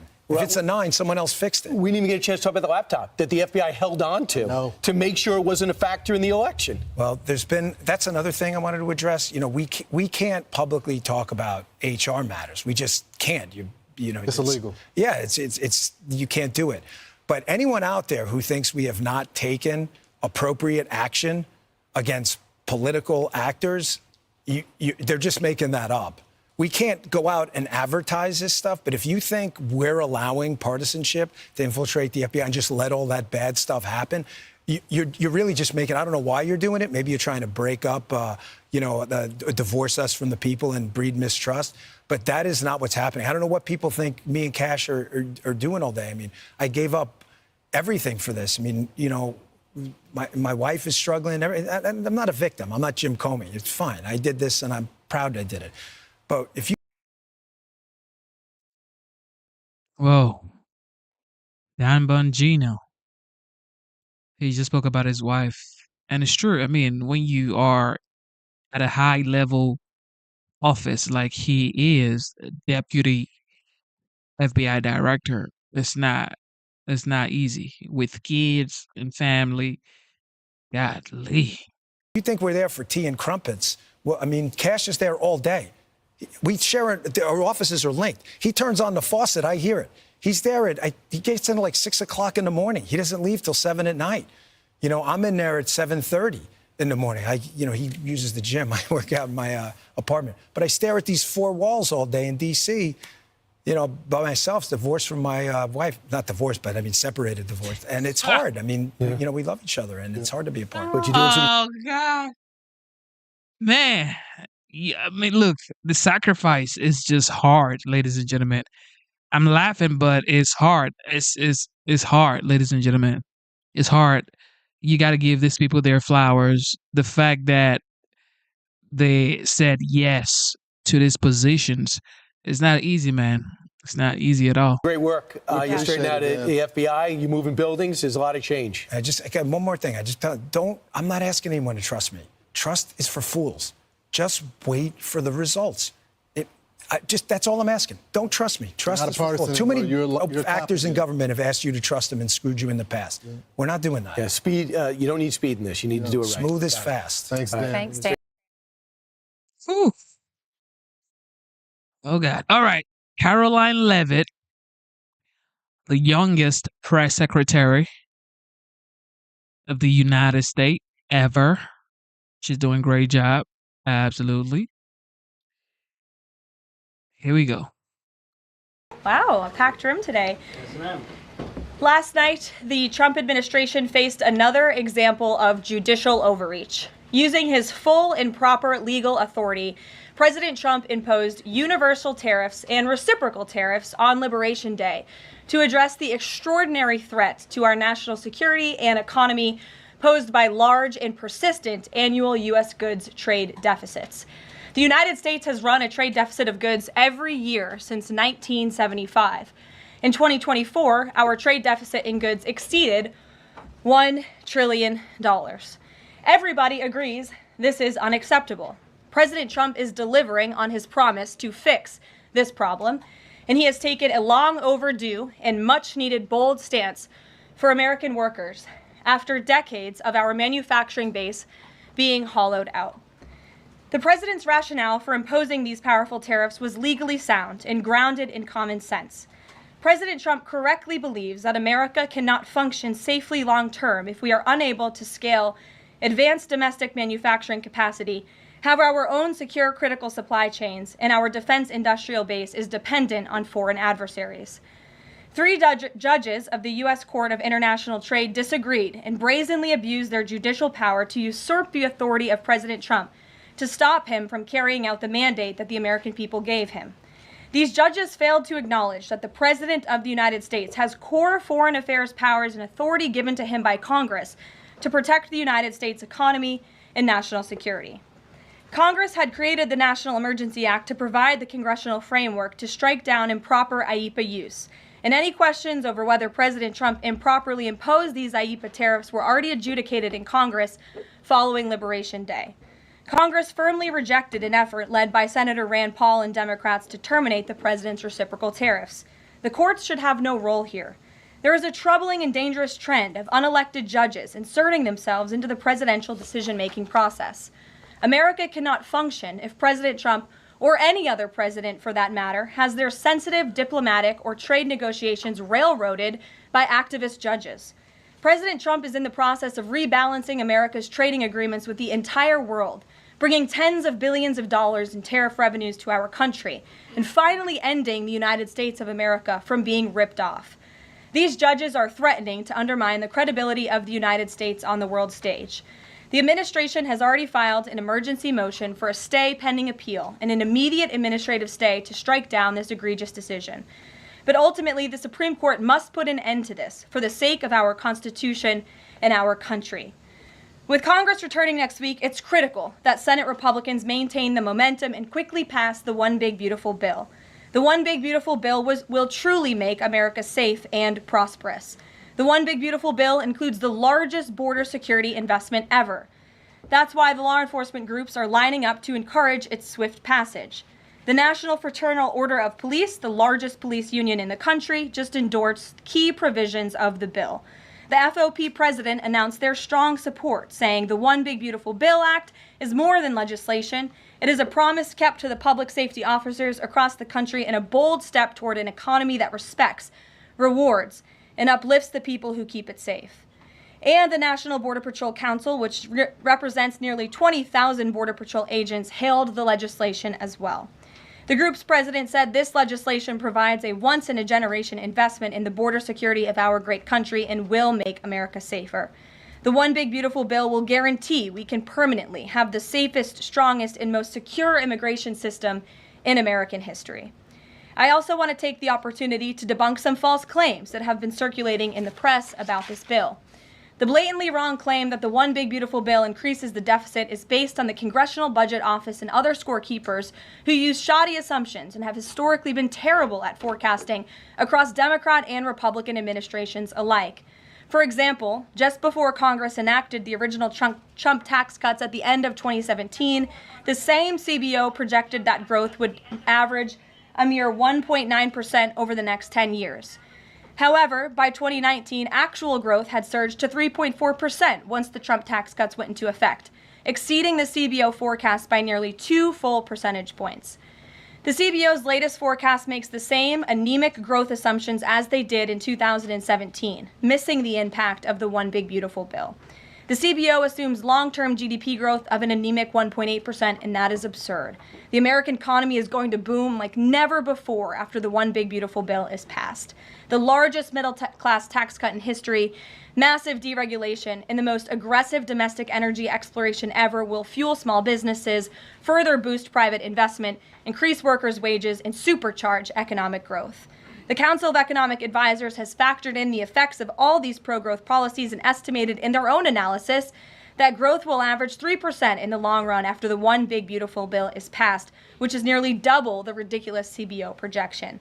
This higher growth would result in $4.1 trillion in additional revenue over the next 10 years. Between the common sense spending reforms contained in the One Big Beautiful Bill and the robust economic growth that will be generated as a result of it, there will be no increase to the deficit. The same analysis from the CEA shows just how this historic package will unleash prosperity and ignite a blue-collar boom across America. But if the radical Democrats get their way and the One Big Beautiful Bill does not pass, Americans will face a whopping $4 trillion tax hike. This is unacceptable to President Trump. President Trump will not allow Democrats to massively raise Americans' taxes. Senate Republicans must get this bill passed. Failure is not an option. The American people are counting on Republicans to deliver. In other news, despite all the doom casting from the media, Americans are growing more and more optimistic about the economy under this president. Consumer confidence surged in May with the biggest monthly jump in 4 years, smashing expectations. According to the release from the Consumer Confidence Index, the increase in confidence was broad-based across all age groups, income groups, and political affiliations. Our country is clearly heading in the right direction under President Trump's bold leadership. For the first time in history of Rasmussen polling, a majority of Americans believe the country is on the right track. It's unsurprising because the president is fulfilling the promises he made to the American people. Here in our new media seat today, we have the editor-in-chief of The Federalist, Molly Hemingway. The Federalist is led by Molly and Sean Davis and provides fearless journalism and coverage of politics and culture to millions of readers all over the world. Thank you for being here, Molly, and why don't you please kick us off? Thank you, Caroline. Thank you. In the first Trump administration, there was an effort to stymie the agenda of Trump through the Russia collusion hoax perpetuated by many people in the media, including some people seated here, or the media outlets they represent, and other Democrats as well. The second Trump administration, to reference what you said at the beginning, seems to be subject to an effort to stymie the agenda using rogue lower court judges. You mentioned that the Supreme Court could and should do something to rein in these lower court judges. Also, Congress could do something about it, but they don't seem terribly interested in it. It also seems there's not much of an actual coordinated effort from this White House to take and tackle this effort from judges, Democrats and other people using these judges to stymie the agenda. Is there an actual effort by this White House to tackle this issue in a comprehensive way, and if so, what is it? There is an effort by this administration to tackle these rogue judges and the injunctions and the blockades that we have faced in our broken judicial system in every case. I mean, we have seen time and time again these lower district court judges ruling against this administration in the president's basic executive authority and powers. And this administration is fighting every single one of those battles in court, including already the block that came down from the tariff court, the IEPA court last night. And as on my way out here to the briefing room, I understand that there was another district court judge right here in Washington, D.C. who ruled against the president's tariff power.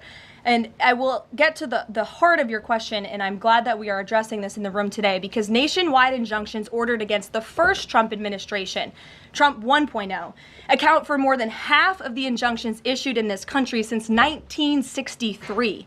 And President Trump had more injunctions in one full month of office in February than Joe Biden had in 3 years. And let me roll through some of these radical injunctions to paint the picture for the American people at home. These are not just talking points. These are real judges in the court of law who are trying to block the president's power and the policies that he was elected to enact. For example, a court ordered the Trump administration to return already deported terrorist aliens back to the United States. A court has ruled the Trump administration can't even temporarily pause our refugee programs. Courts prohibited the Trump administration from eliminating federal funding for child transgender surgery and mutilation, a practice that the American people overwhelmingly reject. A court also held that the Trump administration could not ban people experiencing gender dysphoria or mental health issues from serving in the military. Ridiculous. Courts prohibited the removal of transgender women from women's prisons despite potential physical harm to real women in those prisons, biological women. A Northern District of California judge issued an absurd ruling that the president cannot fire people within the executive branch without Congress passing a bill, even though Congress has expressly authorized the president through the Office of Personnel Management to authorize reductions in force across agencies. A court also ordered the Trump administration to rehire thousands of already fired employees in several cases. A federal judge blocked the Trump administration from defunding the Department of Education, another signature campaign promise that this president has the power to implement.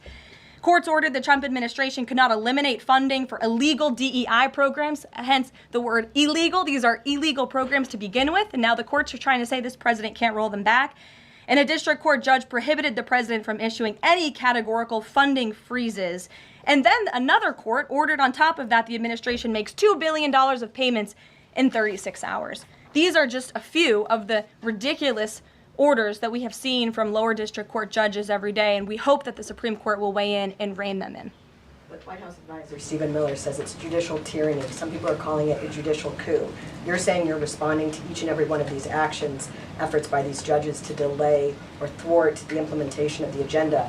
But is there going to be anything more than that, or is it just going to let this operation continue, even though it could delay everything for years until the presidency is over? The administration is operating under the directive given to from the president that we need to comply with the court's orders. He's made that very clear, but we're going to fight them in court, and we're going to win on the merits of these cases because we know we are acting within the president's legal and executive authorities.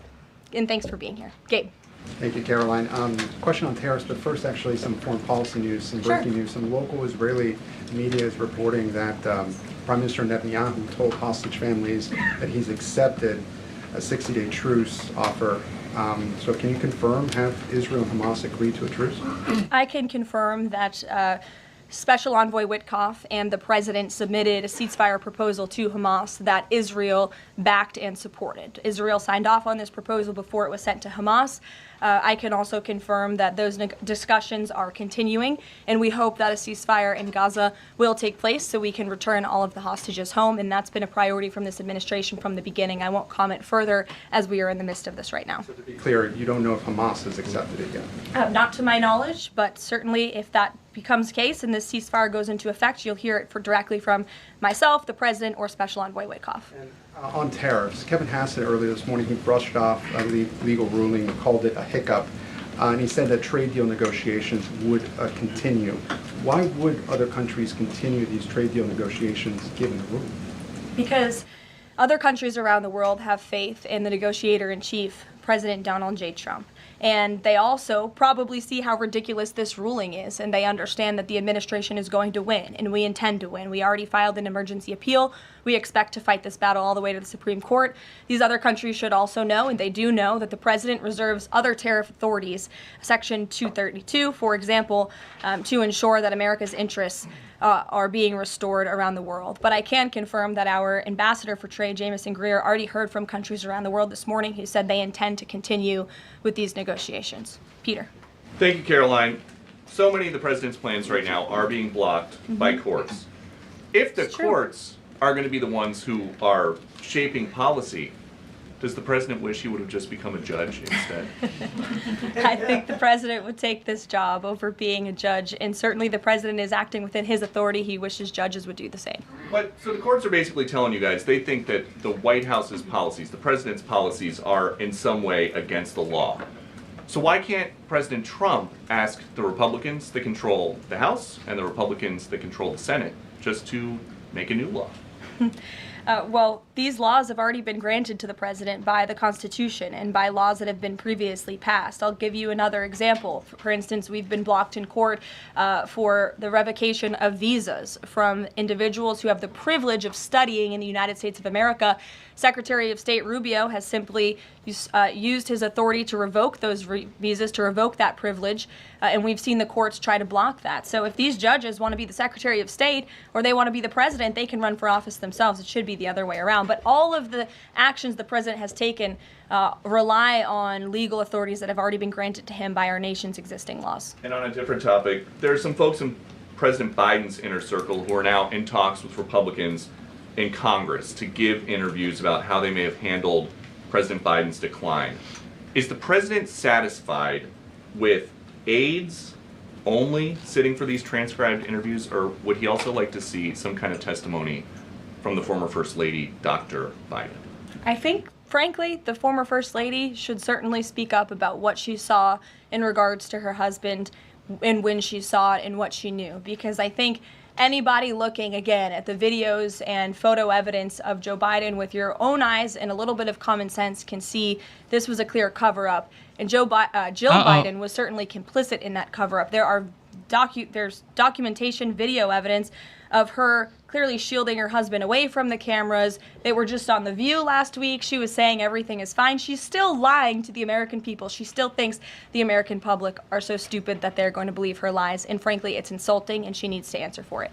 Ouija. Caroline, President Trump was asked what he thought about Elon Musk's claim that the big, beautiful bill increases the budget deficit and undermines the work of DOGE. And the president didn't actually comment on those remarks. He just talked about the need to support the bill. So what does the president think about what Elon Musk said?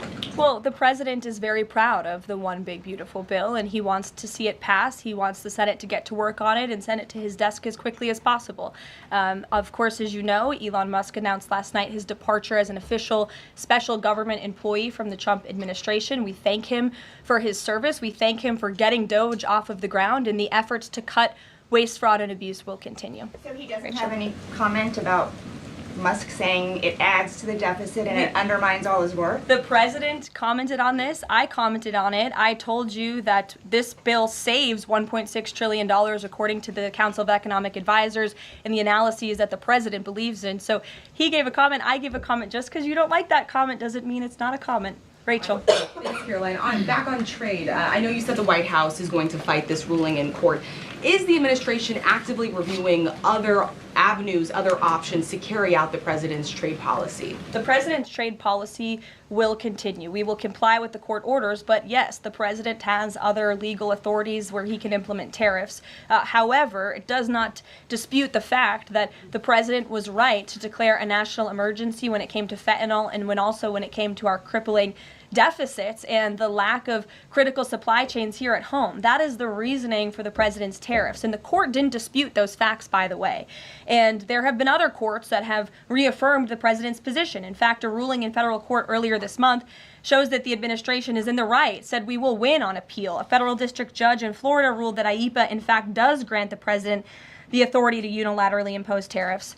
And 20 years ago, I will add, they are not a court, the New York Times editorial board responded to the January 2005 trade deficit of $58.3 billion by writing an editorial entitled Dangerous Deficits.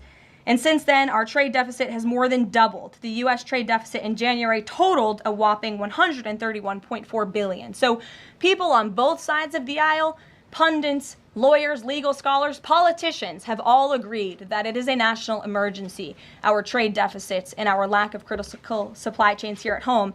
It's just President Trump was the first president to actually act on it, to restore that wealth and that prosperity to the United States of America. And it's very unfortunate that the courts are now blocking his attempts to do that. Has the administration then reached the point where you are actually asking your economic advisors to start reviewing other avenues to implement the president's trade policy, or do you want to just see this legal process take place for now? We can walk and chew gum at the same time. We are doing both. Josh. The Fed says the president met with the Fed chair earlier today. I'm wondering if you can give us any readout of that meeting. The Fed also says that they discussed the economy. I imagine the president might have shared views on rates as well, but what can you share with us? I can share with you that we saw, the president and I both saw the statement that the Fed put out after the meeting. That statement is correct. However, the president did say that he believes the Fed chair is making a mistake by not lowering interest rates, which is putting us at an economic disadvantage to China and other countries. And the president's been very vocal about that, both publicly and now I can reveal privately as well. Did he speak at all about his plans for that position, but whether he would seek to move Jay Powell out of that position or keep him in until his term ends? No. Okay. Kristen. Ask very quickly on the tariff question. You mentioned Section 232 earlier. Are you suggesting that you might sort of speed up some of the existing 232 investigations? Or are you talking potentially using 232 as a replacement power if this ruling doesn't go your way? Of course, you hope it does. I'm not suggesting that. I'm just simply stating the fact that the president has other legal authorities he can use to implement tariffs, and the administration is willing to use those. As you know, we already have applied Section 232 tariffs on specific industries. Thank you. Yep, thank you. President Trump said that he needed 1.5 to 2 weeks to determine whether or not he believed Vladimir Putin wanted peace. He has been in office now for 4 months. What does he believe is going to happen in the next 1.5 to 2 weeks that would change his opinion? Well, it is my understanding and it is our hope that Russia and Ukraine will engage in direct talks and negotiations next week in Istanbul. And we believe that meeting is going to take place. And that is a meeting the president encouraged and urged for these two sides to come together and negotiate directly. And the president has been clear from the very beginning of this conflict that he wants to see this conflict solved on the negotiating table, not on the battlefield. And he's told that to both leaders, again, both publicly and privately. So hopefully next week it will move the ball forward in this. Is the United States going to participate in those conversations? We will let you know if the president plans to send a representative. I'm not tracking that at this time. Kelly in the back. Thanks, Caroline. Sure. I wanted to just clarify once and for all the Qatari jet, the sale or the gift, because the Qatari government is asking the U.S. to clarify that the jet's pending transfer was initiated by the Trump administration. So is this something that the White House is going to do? the amount of questions we've received, and we've been incredibly clear. And I have answered this, the president has answered this, the Department of Defense has answered this. This is a government-to-government gift transfer from the Qataris to the Department of Defense, to the United States Air Force. It is now in their hands, and for further details on where that stands, I would defer you to the Department of Defense and the United States Air Force. I have nothing more for you on that. Deanna. Thanks, Caroline. 2 questions, one on Big Beautiful Bill, one on immigration. Sure. Yesterday, Trump said, we will be negotiating that bill, and I'm not happy about certain aspects of it, but I'm thrilled by other aspects of it. Wondering if you could, share any specifics on that. And in immigration, do you know how many illegal migrants have taken Trump's voucher program so far and have deported themselves? I believe it's in the thousands of those who have chosen the easier route of self-deportation, and we certainly encourage all illegal aliens who are present within our homeland to take that option. It's a much more pleasant option than being deported, and we will deport you if you're here illegally. That's our intention. As for the first question, what the president was speaking about is how this is a great bill. However, it has come as a result of a hard negotiation. It's difficult to get things done on Capitol Hill, but thanks to President Trump, this bill is moving in the right direction. And thanks to House Republicans and the leadership over there as well, who did a great job mediating both sides of the caucus to move this bill to the Senate. And now the president, again, has told his friends on the Senate side and is already engaged in those conversations to get that bill back to his desk as soon as possible. Sure. Has this administration been briefed about the incident that happened in Gaza on Tuesday during the rollout of the Gaza Humanitarian Foundation distribution of aid to Palestinians there? And should there be a ceasefire, will this administration continue to rely on this foundation for the distribution of aid to civilians? Are you referring, what incident are you referring to? Tuesday, when the aid was rolled out to Gaza for the first time in many months, and meals and food was given to hungry people thanks to President Trump. Yes, we were briefed on that plan. The president was the reason that aid went into Gaza, and he got the Israelis to support that plan. And I would add that the previous administration rejected such a plan to ensure that these starving and devastated people in the Gaza Strip were given humanitarian aid and assistance. And it was the previous administration that tried to build this pier, if you all remember it. It was brought to my attention this morning, and I thought that's a good point. Why don't I bring that up? Because there's been so much criticism. In fact, it was on the front page of a newspaper this morning about the criticism for this president having a humanitarian heart and giving people badly needed food and supplies. Nobody wanted to talk about how the previous administration failed in that endeavor. They built this pier that cost $230 million. It lasted about 20 days, and more than 60 U.S. service members were injured, as a part of this floating aid pier that did nothing for the people of Gaza. The president is opening up his humanitarian heart to get aid into the region while his team simultaneously negotiates a ceasefire and the return of all hostages. We are moving the ball forward in a positive direction for all people. The president wants to see peace for all people. Jasmine. Thanks so much, Caroline.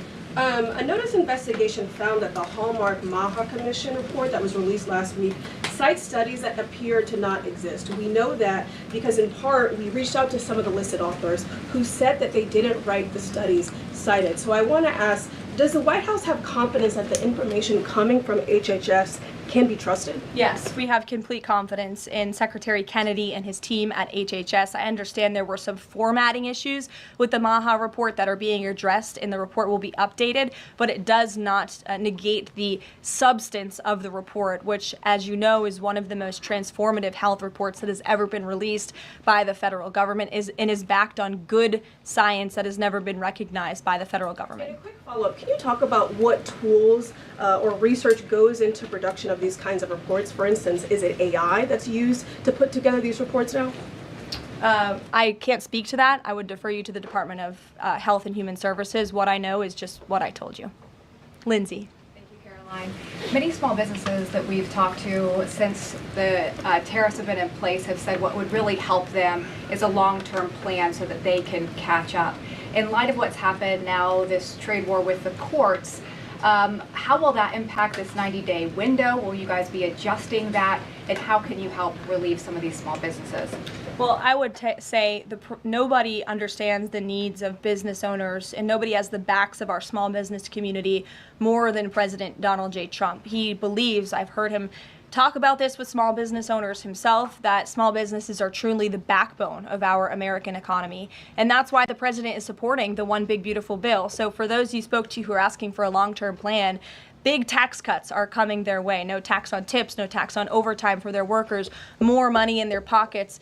Their bottom lines will be larger. They can pay their people more. Wages are going to go up. Inflation will continue to come down. We've already seen energy prices plummeting as a result of this president's economic and energy agenda that he has been implementing across the federal government, reducing burdensome regulation. All of that is good news for small business owners across the country. That's why they strongly support the president, and that's the Trump economic plan that is underway. And again, you're emphasizing, I believe, the need to pass the One Big Beautiful Bill, and the president wants to see that happen. Sure.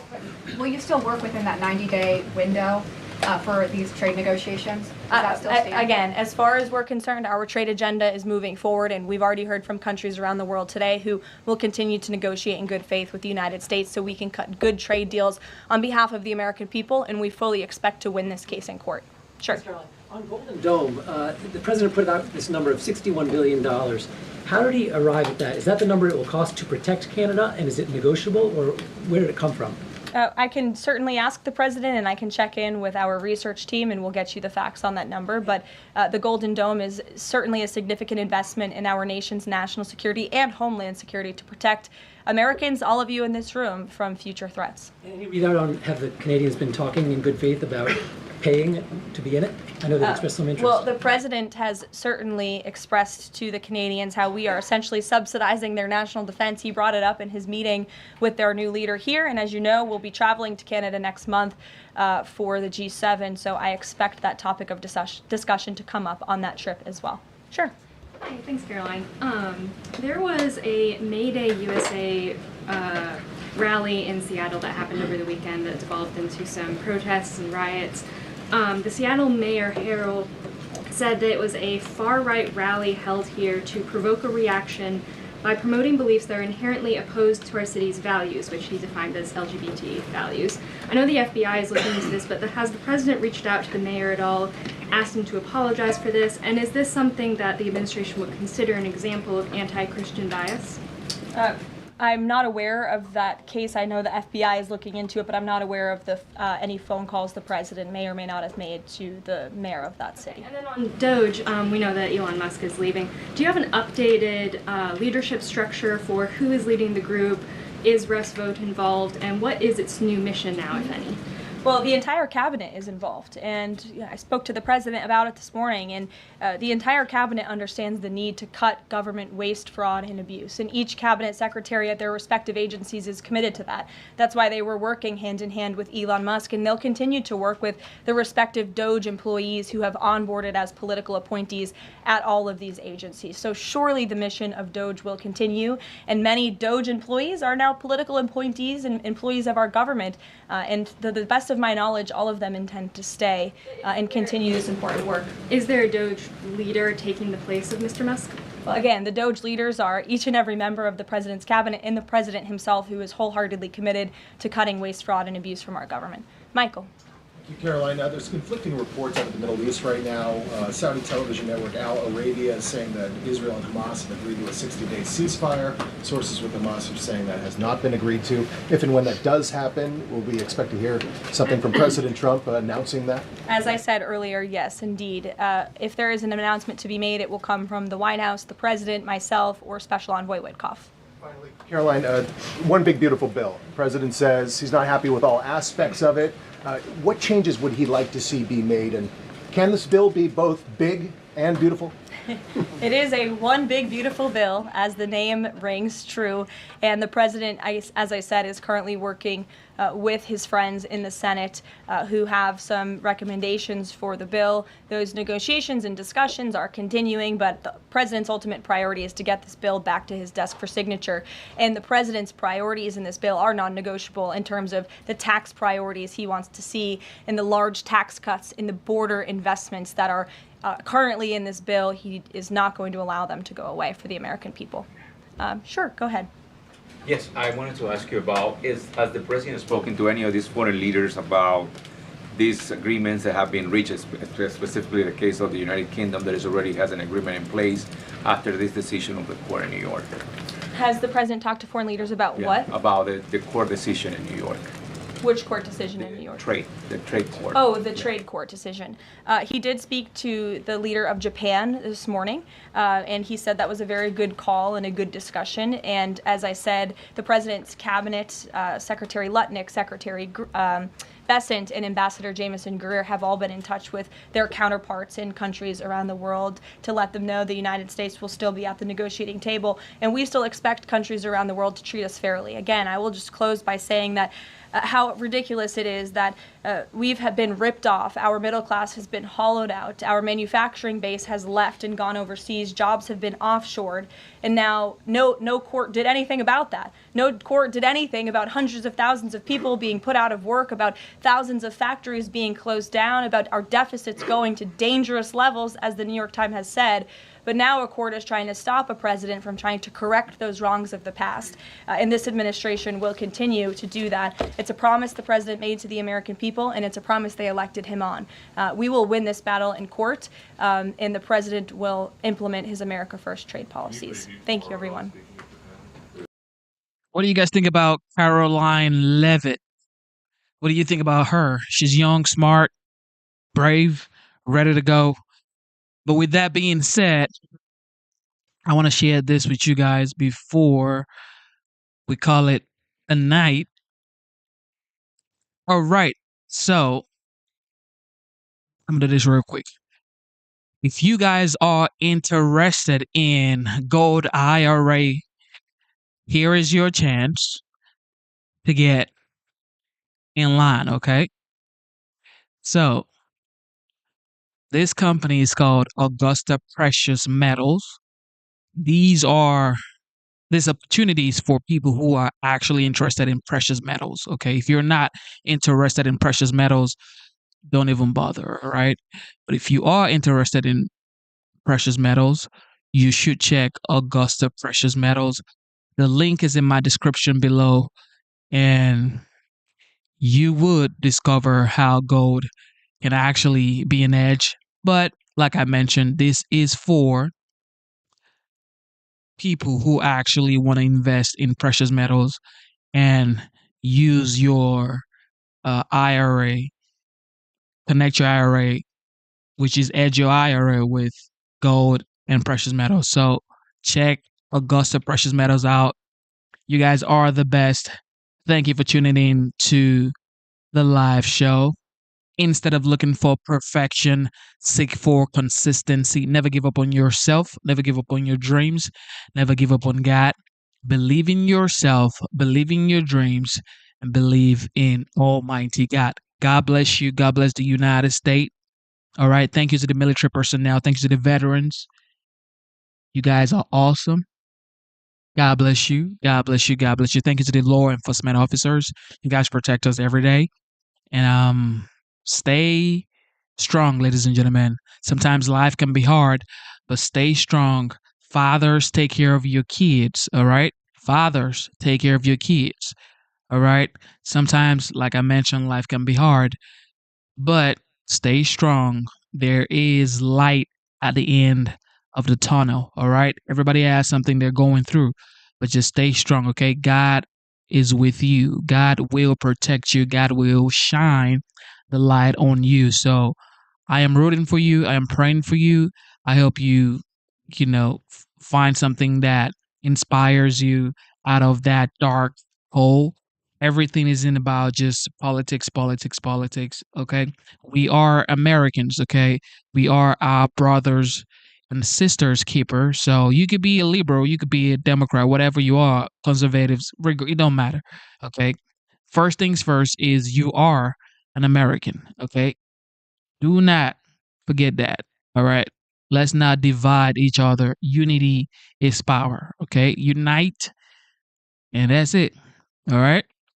And don't forget, if you are interested in precious metals, check out Augusta Precious Metals. And of course, you are going to get your free gold IRA guide. Yes, sir. You are going to get your free gold IRA guide. So check them out. Check them out, man. Check them out. Check them out. Get your free guide. And if you are interested, cool. But I mean, get your free gold IRA guide at least. Okay.